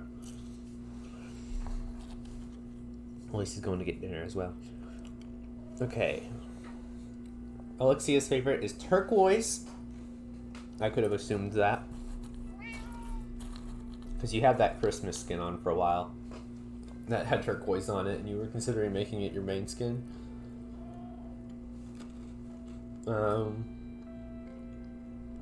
Hawk, your favorite color is green, sage green, forest green. That's a good choice. I like green. Green is probably my third favorite. First is orange, which is bonkers. Like, people don't ever believe me when I say my favorite color is orange, because, like, I have so many things that are blue. And, like, my whole channel brand is blue. But, like, I don't like orange in abundance. I just like orange here and there, you know? I like it because I like it when it's not too much. If that makes sense. Unless it's like fall. If it's like an autumnal orange and it's in like trees and stuff, that's fine. Natural orange, extremely pretty. When people make like orange backpacks or water bottles or stuff, I don't know, for some reason that orange just isn't as pleasant to me. So like, specifically autumnal, or am I saying that right? Like an autumn orange is my favorite. And then blue, but like a light blue. Like what my plaid is on my shirt. Like, kind of in that range. And then like forest green, like you said, or moss green. I like a lot of natural colors. They're like in nature. I don't like things that are very bold. Unless it's yellow. Bright yellow is really pretty to me. Such a positive color. Green is probably my favorite color because I love nature and trees, plants, and those things. The music playing from Minecraft always makes me feel sad for some reason. I love Minecraft's music. Probably the best music in any game ever. I've been watching some video essays, or I have watched video essays about Minecraft music before, and the reason, because the video essays are from a bunch of like musicians and stuff, people that understand music. Apparently, the reason it's so iconic and it makes people feel so nostalgic is because it's not fit for like a scene. Like in other games, you'd have like intense music if you're battling, or sad music if it's like a story game and there's like a sad scene or whatever. But Minecraft is whatever, so the music's ambient and there's not really a combination, or like there's not a association, I guess, with it. Like the music's not sad or happy, it's just there, you know? It just exists. And the thing is, the game randomly plays it. Like, it's not so where it's like every time you enter a dungeon, battle music plays or whatever. It's like the music. Sure, there's certain songs that play in certain regions. Like, you have the underwater songs that play if you've been underwater for a significant amount of time.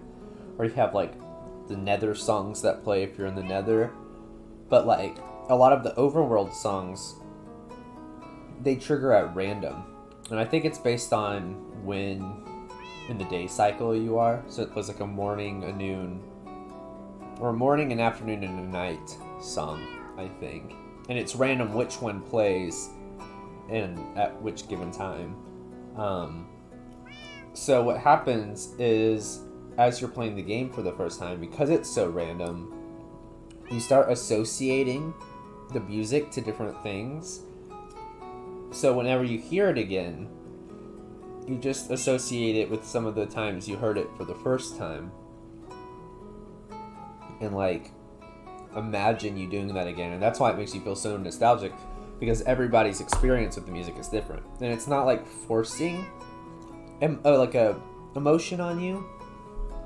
It's just basically making you remember things. It's like, it's just bringing back memories. So if you were sad at the time you started playing Minecraft and it made you happy, like it was like a way to escape for you, then the music will become comforting to you because you like remember the time that you used it to escape and stuff.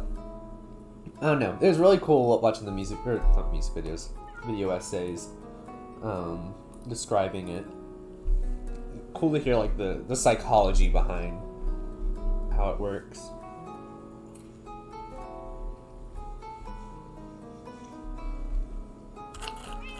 Just thought of something. We should decorate the PotatoSnail server for Christmas when it gets that time. Yeah, that'd be fun.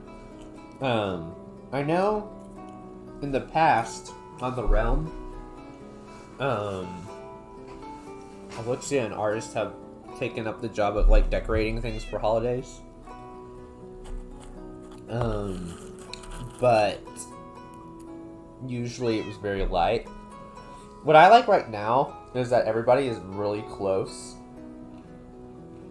on the server, and I think it'd be really nice to coordinate like decorations that kind of match, like everybody's bases match, instead of having just like pumpkins, having maybe like banners, like the rope banner kind of things that can go from like house to house. I don't know. I think it'd be fun to experiment.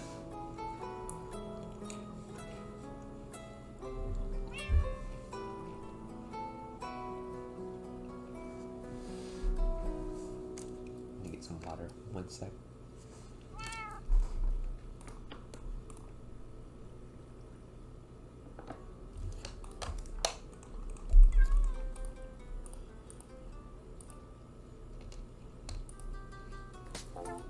We should all get a texture pack too that makes the grass snowy for around Christmas. I like getting texture packs that do that better than actually going and finding snow, because it's such a pain, one, to get everything covered in snow, especially when you have like lighting blocks around that always melt it. But in 2, it's always a pain to get rid of the snow because you have to use a shovel, and as you're breaking it with the shovel, you accidentally break dirt all the time, and it's such a pain to deal with snow in Minecraft, like snow layers. So I feel like texture packs are definitely the way to go. So long as it only changes like the grass and leaves. I don't like, because a lot of the ones that I've found, like, make them whole Christmas things where it changes like the grass and the candy canes and the, you know, the chests are all presents, and it's like I don't want everything to be super duper over the top Christmassy. I just want it to feel like winter in the world, you know. You already have a good texture pack that you use? The one I have only changes the grass and the leaves to snowy? Then yeah, that would be cool to get. I think I had one like that. What texture packs do I have right now? Let's see.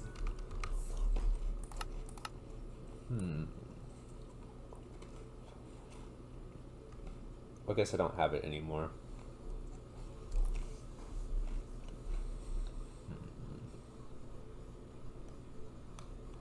Yeah, no. Some of my favorite texture packs are these right here. I use these all the time. Of course, my own Games Player Stands. This one's cool. It basically makes it any cow that spawns in a flower forest is a moo bloom, which I have been upset since Minecon that the moo bloom didn't win the mob vote. I love glow squids, but I really wanted the moo bloom. So this texture pack basically is my way of coping with that loss. This one's cool. It turns vines into ivy, which I just think makes it look prettier if you use it as a decoration block. This one's useful. Visual bucket. So basically when you pick up a tropical fish, it shows you what the tropical fish looks like, so it's easier to judge what's what if you have a bunch of them in your inventory. Better leaves is one of my favorite. Makes them bushy. 3D chains is cool. These add different piglins, so it basically just adds a little bit of variation. Like the zombie piglins have like different bones showing for each piglin, and some of the piglins, like the living ones, have different tunics on or have different colors based on where they are in the world, like what biome. It's just little variation like that is really satisfying to me, like with the piglins. This extra villagers one gives them skins for like the dark forest and mushroom island and stuff. I don't love this one as much as I love this one, but it's still pretty cool. This one, the alternate plants, it's really hard to see the changes. And you go see if I can find it to show y'all. This one I really like because it's just, it ever so slightly tweaks it to where you can barely tell the difference, but it just makes it a little bit more natural. So like, see this plant or that flower? Like these flowers all look just a little bit different, and you really can't pinpoint what's different, but they all have a different amount of petals and arrangement. The roses I feel like are a really easy one to spot the differences on. It's like these are a lot more flowery, while these are a lot more like bud-like. The dandelions I think look a lot better in this pack. Some of them are gray, but like real life dandelions. I don't know. It's really satisfying. Welcome back, Alexia. What food did you cook up? Did you decide to make for dinner? We've just been talking about Minecraft music and then texture packs. What other packs do I have that I can talk about? Vanilla Tweaks. Vanilla Tweaks is a cool website. They have data packs, but then also their resource packs have very small tweaks for stuff like I'll pull it up in a desktop view.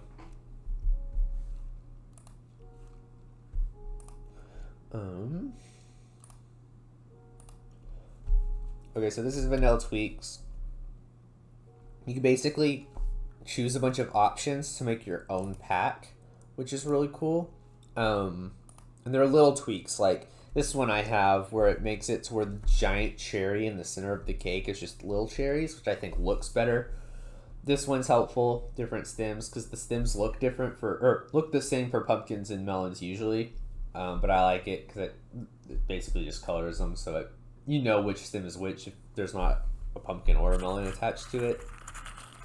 I don't use all of these. Like, I don't use the unbundled hay because I prefer it bundled. Same with the kelp. This one's nice. It makes it to where when you put a banner on a shield, it doesn't distort it like it usually does, or like smush it. It looks like it does on a banner. What would you make? Eggs, bell peppers, and olives. Ooh, yummy. Sounds delish. I don't like peppers or olives, but I do like eggs.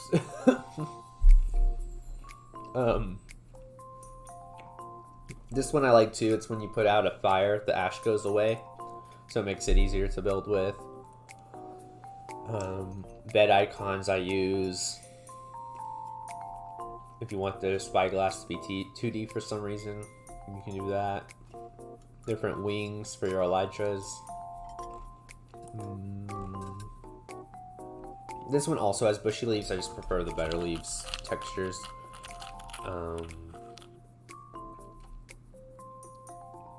Lush grass if you want them all to look like it's in the mushroom biome. This is just a bunch of stuff. Lower grass. This one I like, variated bookshelves. So they all look a little different. This one's useful too, because like rain and portals, like a lot of these things are like things in Minecraft that are really loud and annoying when there's a lot of it around. So it's easier. These are like utilities, which I really like. I use no, I don't use this one, but I think I will download this one now that I see it. Shows you which ones are waxed when it's in your inventory, but when you place it down, it doesn't. It just has the border like that. There's this one that I use, which is helpful. Like, see, they're just like little things that just make things that little bit easier to tell when you're playing the game, when you have a lot of items on you. And then there's some more fun ones like the old sound, the oof sound. If you are a psychopath and want the old netherite texture, then you can have that. I don't know who in their right mind would want to download that one, because I hate that. That was the worst texture in the whole game for the longest time. You want the old piglins back? Screaming goats to make it sound like the meme. Yeah, just a bunch of little stuff, but I really like this side. And then they also have data packs that I use quite a bit, because I use this one's good for servers, the multiplayer sleep. Armor statues I use, that's probably my favorite.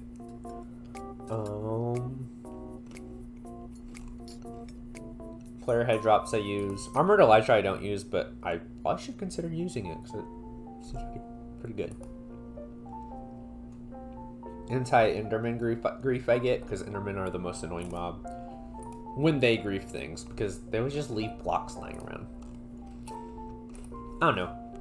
That's that.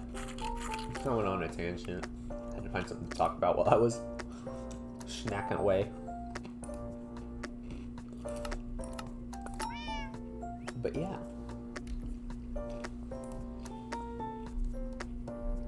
The winter texture pack I have is called Default Style Winter Pack, and it's on First Forge. Oh, I'll have to check it out then. Ow, hit my tongue. That's the worst. Okay. Taking a break from the goldfish. I'm gonna wash this down, and I'll get back to work. I'll leave y'all to eat.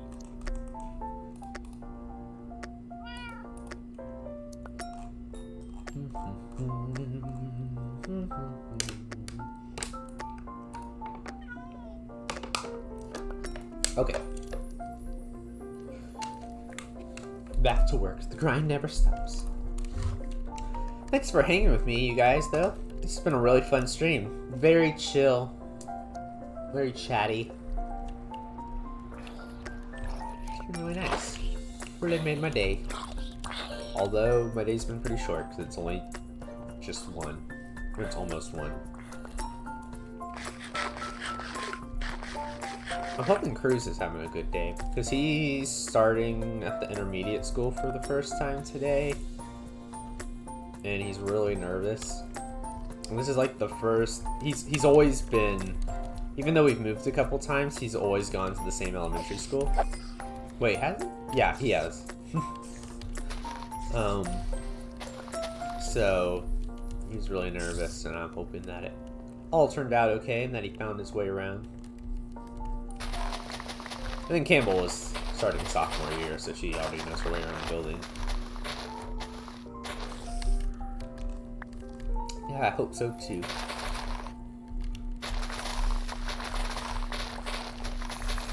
Ooh, speaking of 𝗧𝗛𝗏𝗠𝗕𝗓, which Hawk brought up a moment ago, I saw this really cool mod that's on 𝗧𝗏𝗏𝗠𝗕𝗓 that I'm possibly considering getting.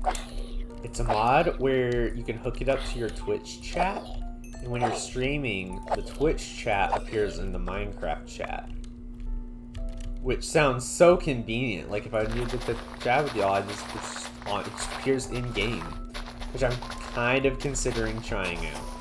I don't know how to set it up, but maybe after this stream I'll try to go and set it up and see what it does. It would be so handy. I don't know, there's a few that do it, apparently, and I don't know which ones are, like, the best. But I did see it, and I'm, like, really tempted to set it up. So long as it uses fabric, I should be, because I don't use Forge. Really the only mods I used are client-side mods. No! I didn't have any better. Yeah, I really only use client-side mods, because like I don't like adding things to the world. I just like the replay mod I use, Optifine, stuff like that. Stuff that doesn't really change the game, it just makes it easier to do stuff. Excuse me? No, nothing. Go away. I don't like you. I don't like you either. You're mean. Spider can stay. I'm fine with the spider. Don't like. Oh no, the spider's coming after me. Okay, I don't like the spider now. You made me kill that bat in the crossfire. So sad. I only use mods on 𝗧𝗏𝗏𝗠𝗕𝗓, the app thingy.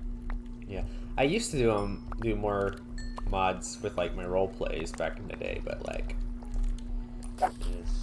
I just don't like playing survival with mods. Like survival SMPs, like Spellbound was fun while it lasted, but I much more prefer like servers and SMPs where it's like vanilla. Because I just get overwhelmed with modded. Like, there's just so much to do, and like exploring's not as fun because you come across stuff that's like, you just get your inventory full on stuff that you don't know what to do with. Because when you have so many mods in your mod pack, it's very overwhelming. Because I don't have to change anything in actual Minecraft thing. Yeah, that's why I like client-side mods.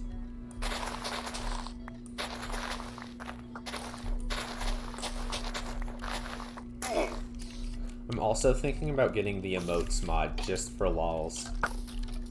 The one where you can like do the Fortnite dance or dab or whatever in Fortnite, just because I think it would be funny. And like, I think it would be hilarious if I did like a Bedwars stream. And then it's just, after every win, I just started doing the Fortnite dance. Like that bump. Ba-da-da-dunch.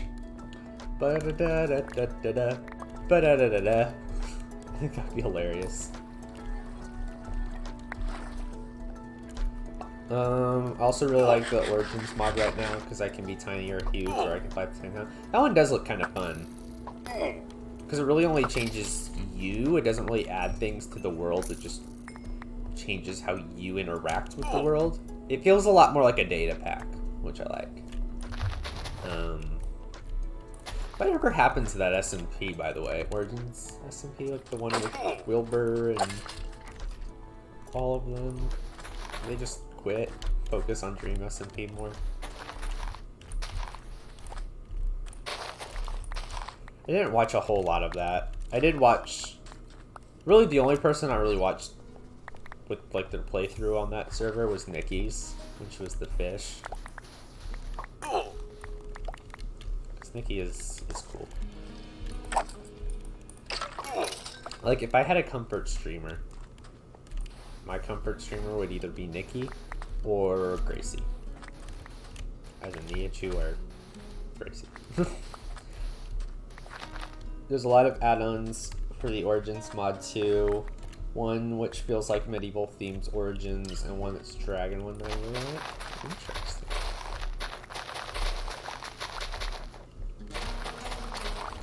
Oh, MCC teams were coming out today, weren't they? Not all of them. Have they all come out? Let me go see. I'm curious. I was just thinking about MCC, and now I want to know. Who's on what team? I saw the Red Rabbits earlier, but that's all I saw. Green Guardians. The Orion Sounds. Somebody I don't know. Somebody I don't know. And 𝗧𝗛𝗏𝗠𝗕𝗡𝗏. Probably won't be cheering for them. Lime Llamas. Quig. Somebody I don't know. Jack Manifold. Nikki. I like Nikki, but I don't really watch any of the others on that team, so probably not cheering for them. Yellow Yaks is Sparkles, Ponk, H-Bomb, and George Not Found. Orange Ocelots, Tapple, Puns, Captain Puffy, and Shovel. Like Shovel and Puffy. And I guess Tapple. But I don't really know much about Puns. I don't know. I might cheer for Orange. I gotta see. Usually I always cheer for the team the Hermits are on. Kind of a Hermit stand. Red Rabbits, Tommy in it, Wilbur Suit, 𝗧𝗛𝗏𝗏𝗏, and Rainbow. Orange Ocelots has my vote now, but I guess we'll see. Is it tomorrow when they announce the rest? I don't know. Do y'all even watch MCC? I don't know most of these people. Yeah, there's a lot of people that appear that I don't know. I know the Dream SMP guys. I know the Hermits, and then I know people like Shovel or 𝗬𝗏 that play Lizzie. But there's a lot of them that are like strictly like Bed Wars streamers and stuff that I'm just like, I don't know who they are, so I don't know if I want to cheer for them. It's been too long since I was watching all the Minecrafty people. Well, you should check out MCC the next time it happens. It's just really fun because it's just everybody hanging out, having a good time, playing against each other. August 28th, it looks like, is when the next one will be. I only started watching this season. I didn't really watch season 1. I don't know why. I guess I just didn't know what it was until season 2 came out. When I was watching, let me try to think the last perspectives. I always try to choose a different perspective to watch every time out of the people that I like watching. So like last time I was rooting for the Orange Ocelots and I was watching Shovel's perspective. The time before that, during the Pride MCC, I was watching Pearlescent Moon, but then I switched to Green because Wilbur's house caught on fire, and I really wanted to see what was going on with their team, and then I ended up watching them for the rest of the game, which was really fun. Or not fun, because like his house was on fire, but it was funny, like the reactions. And then the time before that, I think I watched Martin in the Littlewood. Wait, that's the site. It's not gravel.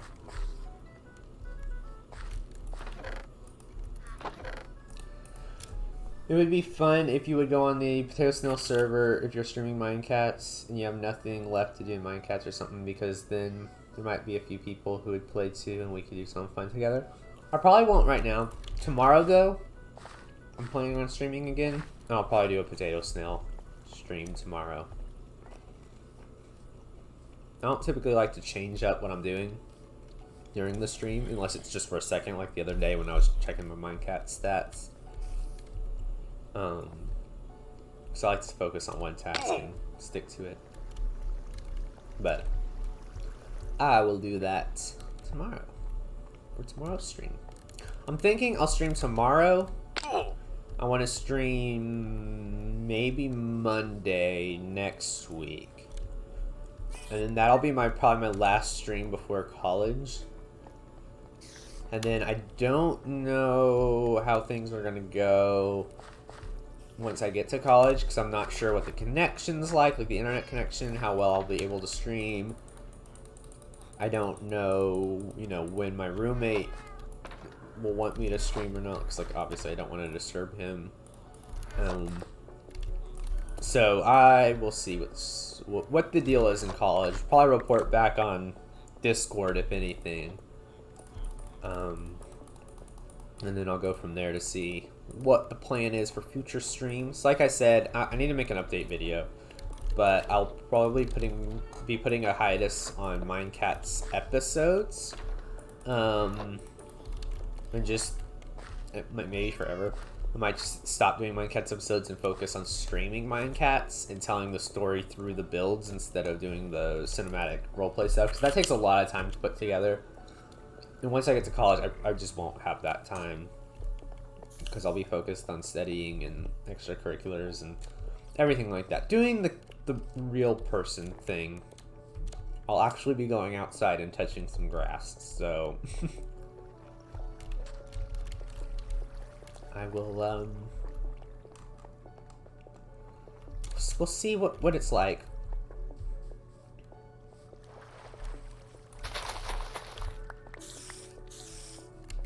One of my goals, though, for when I go to college is to finally be on an ENA podcast. I've been waiting years to be on an ENA podcast, and eventually, finally, it's almost time for the special guest star appearance, the one everybody's been waiting for.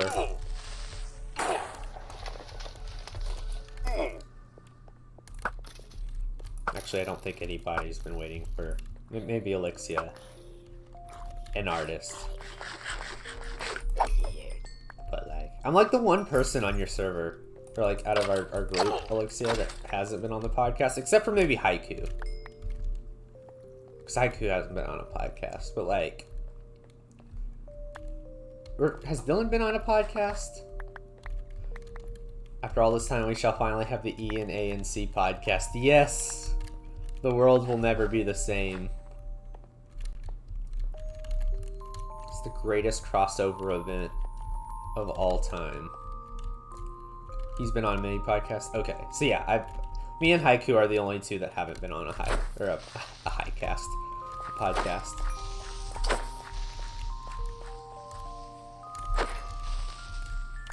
There's Chloe, there's been Lemon, there's been Abby. Wait, was Jess on a podcast? I know Jess has been on like streams before, but has she been on like a podcast? Or Casey? I don't think Casey's ever been on one. Chloe has been the most frequent guest? Yeah. So I know she's been on it. Abby, Lemon, Toby, Dylan. And I think that's the extent, actually. So I guess there's more of us that haven't been on the podcast after all than I thought. Interesting.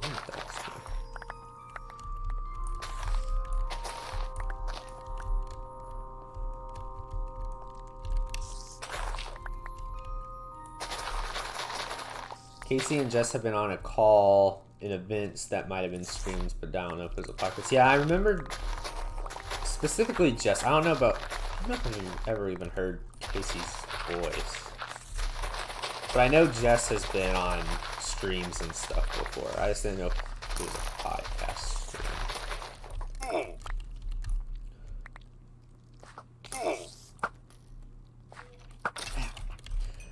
I was thinking of random things and now I don't know what's happening. My brain is not nice ever. We're just talking about the 𝗦𝗖𝗖𝗓𝗏 podcast, 𝗦𝗢𝗖𝗓𝗏 and Artists podcast that they do every once in a while. Best podcasts around. Seth Rogen, who? Nah. Or is it Seth Rogen or Joe? Why do I feel like his name's Joe? It's Seth. I don't know. Apparently that's like the biggest podcast nowadays, but didn't know that was a thing. What? You've not been blessed with the beauty, the treasure, the gem that is the 𝗦𝗖𝗓 podcast? It's the best. There's been a long history of 𝗦𝗓 podcasts. In these conversations, we've learned so much. We've learned about artists' love life. We've learned about Miraculous Ladybug, which I've never watched, but I feel like I've watched the show because it was talked about on the podcast so much. I feel like I'm an honorary fan.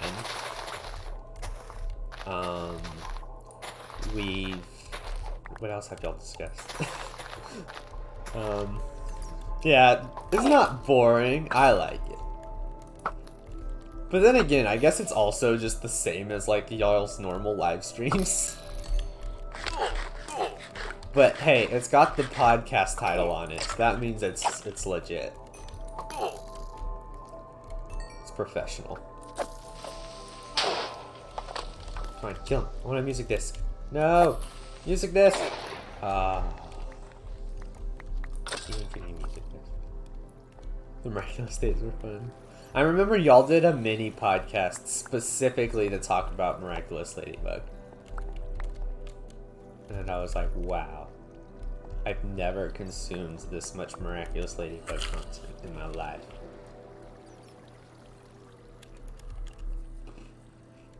Yeah.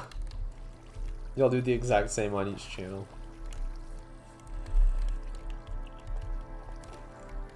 And then it's like, it's been about a month since the last podcast. I guess we should keep that up. Hey, it's great though.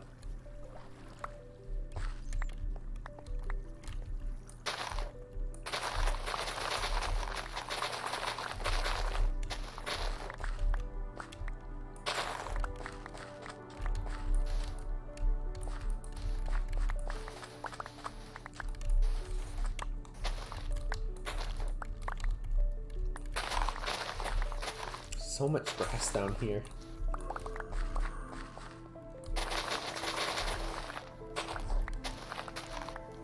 I need to clear up all this water too, but it's like the whole river. I need to go get my sponges.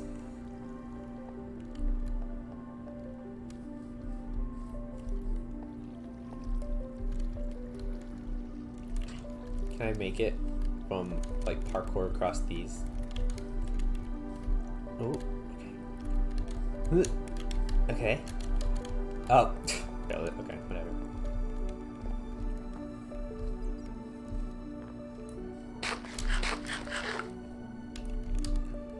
Alrighty.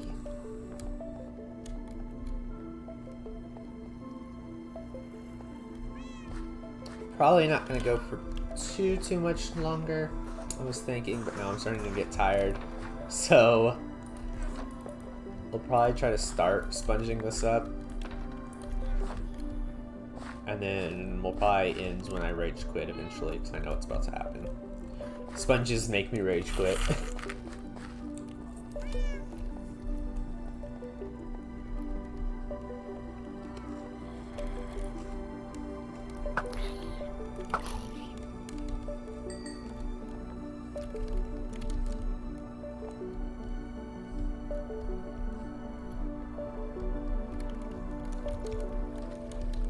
Oh, my dad just texted me. I need to respond to him.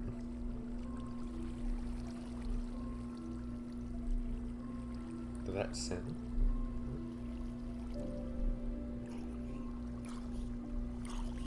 Sponges are out here just trying to do their best. Well, their best isn't good enough, alright? I need them to step it up. Like, look. Just keeps on coming back. They need to make some kind of, like, lava sponge for the nether. Because there's so many times I need to clear out lava in the nether, and it's just such a pain. How rude. I know, right?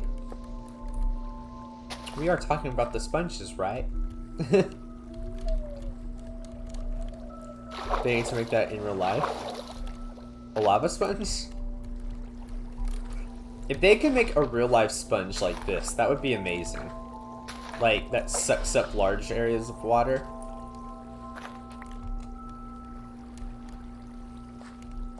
Because then imagine, oh, you know, there's a hurricane, your house is flooding. Don't worry, get the super soak sponge. Place it in your basement and all the water dries right up. Hurricanes are no more. Thanks to the super sponge. Only $9.99. I've seen on TV. I don't know. I feel like they'd have a really cheesy, like, infomercial about it. It'd be so expensive, it would be.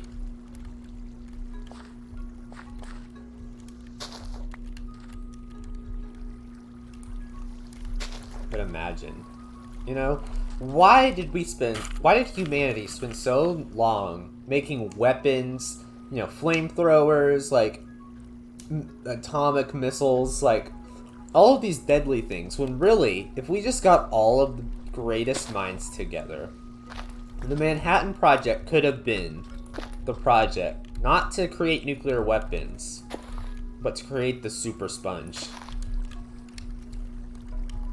I want to live in that timeline. The timeline where the super sponge is a reality.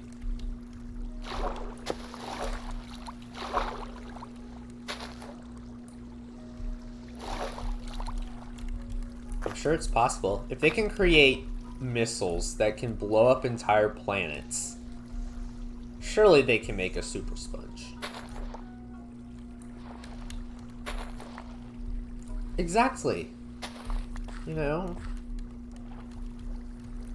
war weapons are super sponge. They chose the wrong time. They made the wrong decision.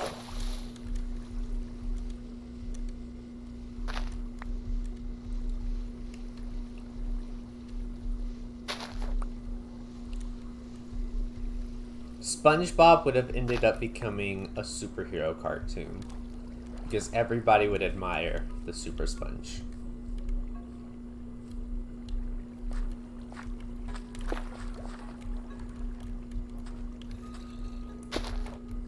Let's be honest, SpongeBob probably wouldn't even be a cartoon. He'd be like a public figure, like Smokey Bear.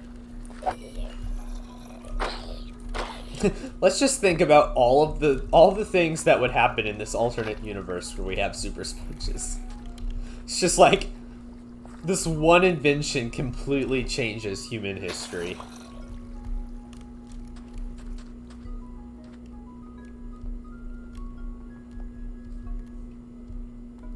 I think I know what my first book's going to be about when I start becoming an author. It's not a dystopian novel, it's a utopian novel. All about how yes, like a utopia. It'll be all about how beautiful the super sponge is. How fan-stinkin-tastic it is. Can't humanity just make teleportation already? You know, had we focused and made the super sponge, not only would we have teleportation, we'd have flying cars, we'd have, you know, we'd have access to the multiverse, we could time travel. Society would be completely different if we had the super sponge. But no. No. Instead, they chose death.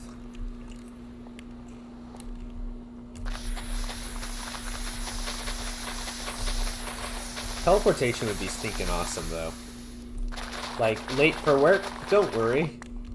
No more problems with the morning commute to work, you know? I guess that would put traffic news anchors, like, out of business. Like, they'd lose their job. But we could finally meet the online friends. Yes, exactly. If we had the super sponge. You didn't know you could do that with them? Oh yeah. It's so hot in the nether that sponges dry up. Next time you need to dry up a sponge, don't go to the furnace. Just drop them in the nether.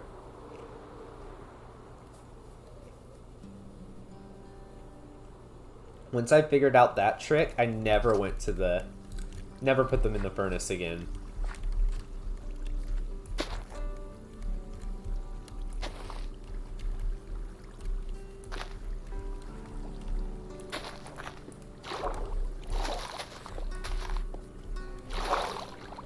This is going nowhere.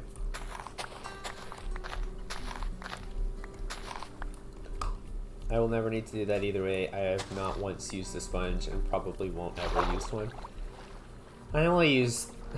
The only reason I've ever used the sponge a whole lot is because I do so much work at that ocean monument. I still need to go back and finish the giant whirlpool that I wanted around it, but I was a little overambitious when I came up with the project. So I've kind of been avoiding it.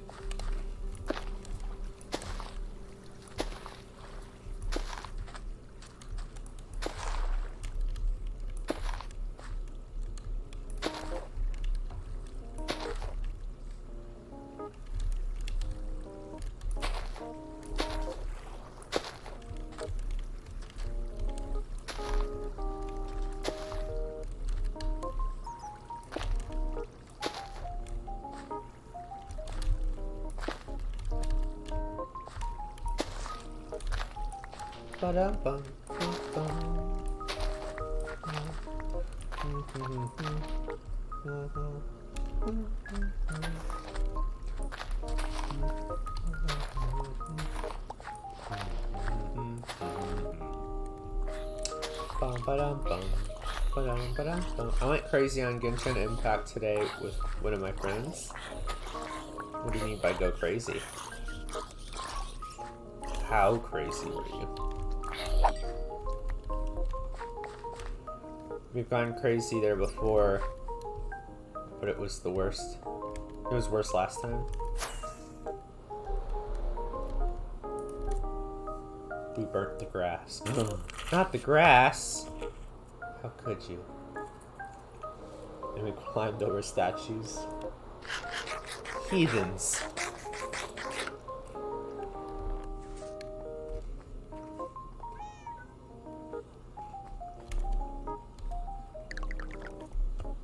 𝗧𝗛𝗟𝗏 is an arsonist. The proof is right there, everyone.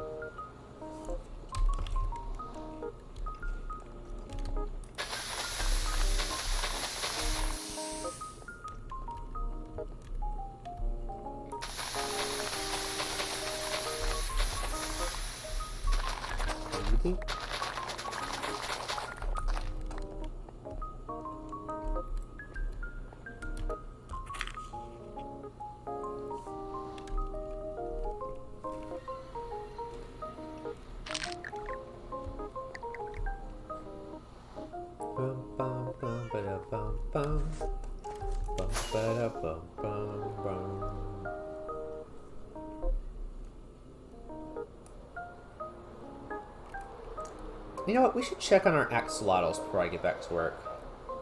We need to check to see how they're doing. Who's this? Who's this one? I'm gonna say it's Petal. It is Petal! Hi Petal, how you doing? Where's Petunia and... Wait.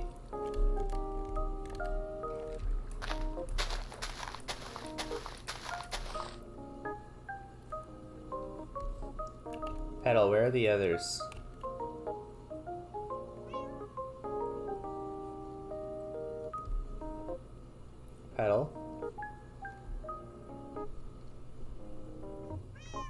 Petal, where are your sisters?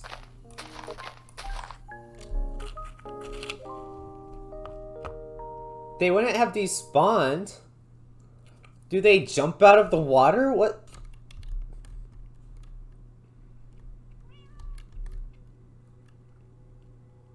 What happened?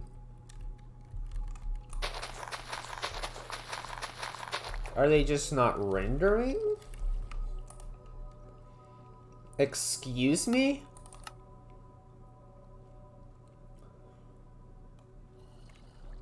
One. It's just Petal. Where's Petunia? Where's... What have we named the other one?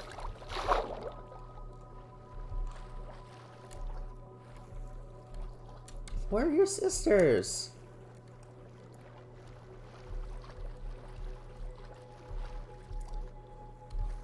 Oh. Now I'm sad. She tried hopping out. Wait, let's see. I'm gonna watch Petal and just observe. Primrose, that was the other one.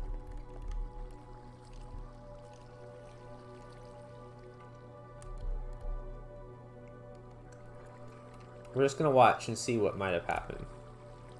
Could they have like jumped out or something and trekked to that side, or they can't be dead, can they?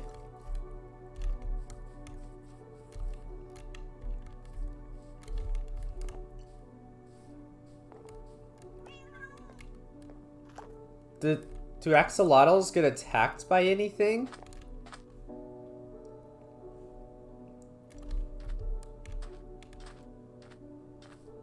Check all the areas around there with or without water, please. But like, they could have been gone.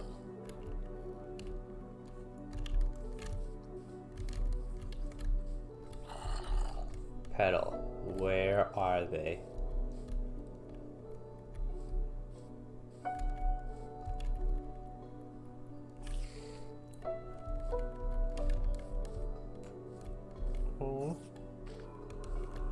I don't see any like holes that they would have gone into like a cave through.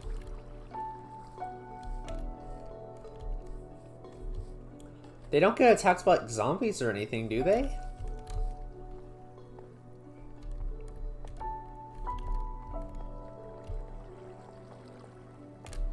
Oh. I'm sorry, Petal. If I knew your friends were like on land or something, I would have helped. Poor Petal. I'm so confused as to what would have happened to him. I mean, we don't have any proof that they're gone. So I'm not gonna pronounce them dead until I have further evidence. Maybe they just left. Maybe they wanted, you know, they waddled their way over to the ocean. They wanted a different life. Maybe they're married. Petunia and Primrose. Maybe they're off, you know, starting a new life together. Check the ocean? Well, no, because the thing is, there's no way they would have been able to waddle to the ocean.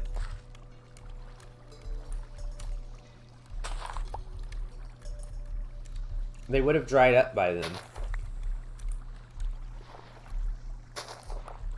Why would they leave poor Petal behind? I know!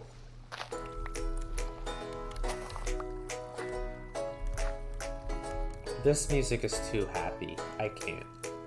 Not after we lost our friends. This one's better. It's Shelter.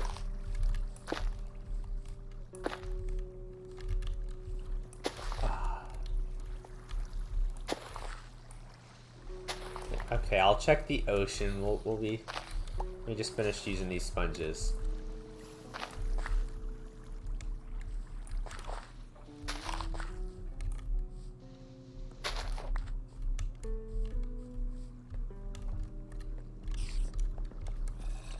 Put out the what? What does that word mean? I've never heard of that word before.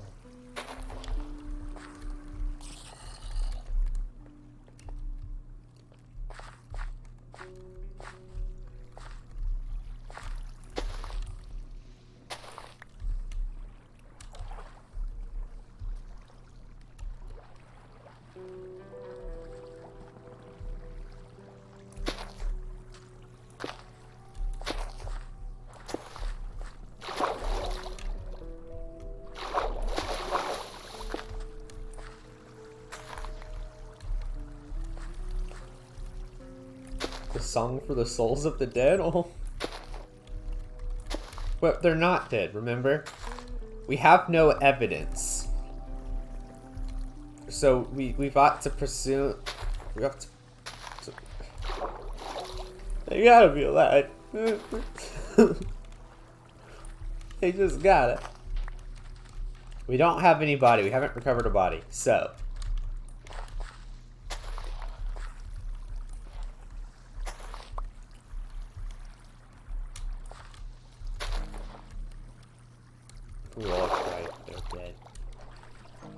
I think we should spy on Petal. Because whatever happened to them may happen to Petal. So if we can look at Petal... Did they fall into the ravine somehow? Because there's water down here. And one of the turtles have fallen down here before somehow. Whoa. Oh, jeez Louise, jeez Louise, jeez Louise. So many mobs. So many. Go away. Please, I'm looking for my friend. Yeah, see, the turtles somehow get down here. Hi, turtle. You're not one of them. Hi. Hi. Oh, jeez Louise, jeez. Okay, I need out. I need out. I need out. Just checking for any more octopus or something.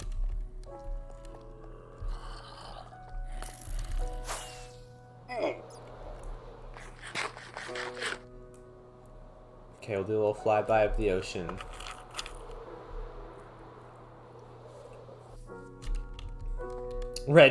You think Petal did this? This pond ain't big enough for the for the three of us. Pa-pow. Are we gonna have to put Petal in jail?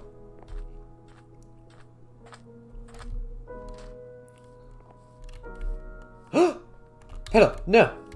Get to the water, Petal! Get to the water! If she starts... Okay, she's back. That must have been what happened. Maybe they were out here for too long. Or maybe there was something, like a spider or something that was blocking them from getting... Oh, so they must have dried up. It's okay, Petal. I'll put you somewhere where you can't die. Axolotls don't attack each other? That's what they want you to think. Petal's the first of her kind. Here, we're gonna put you somewhere safer, Petal. Where we can keep an eye on you.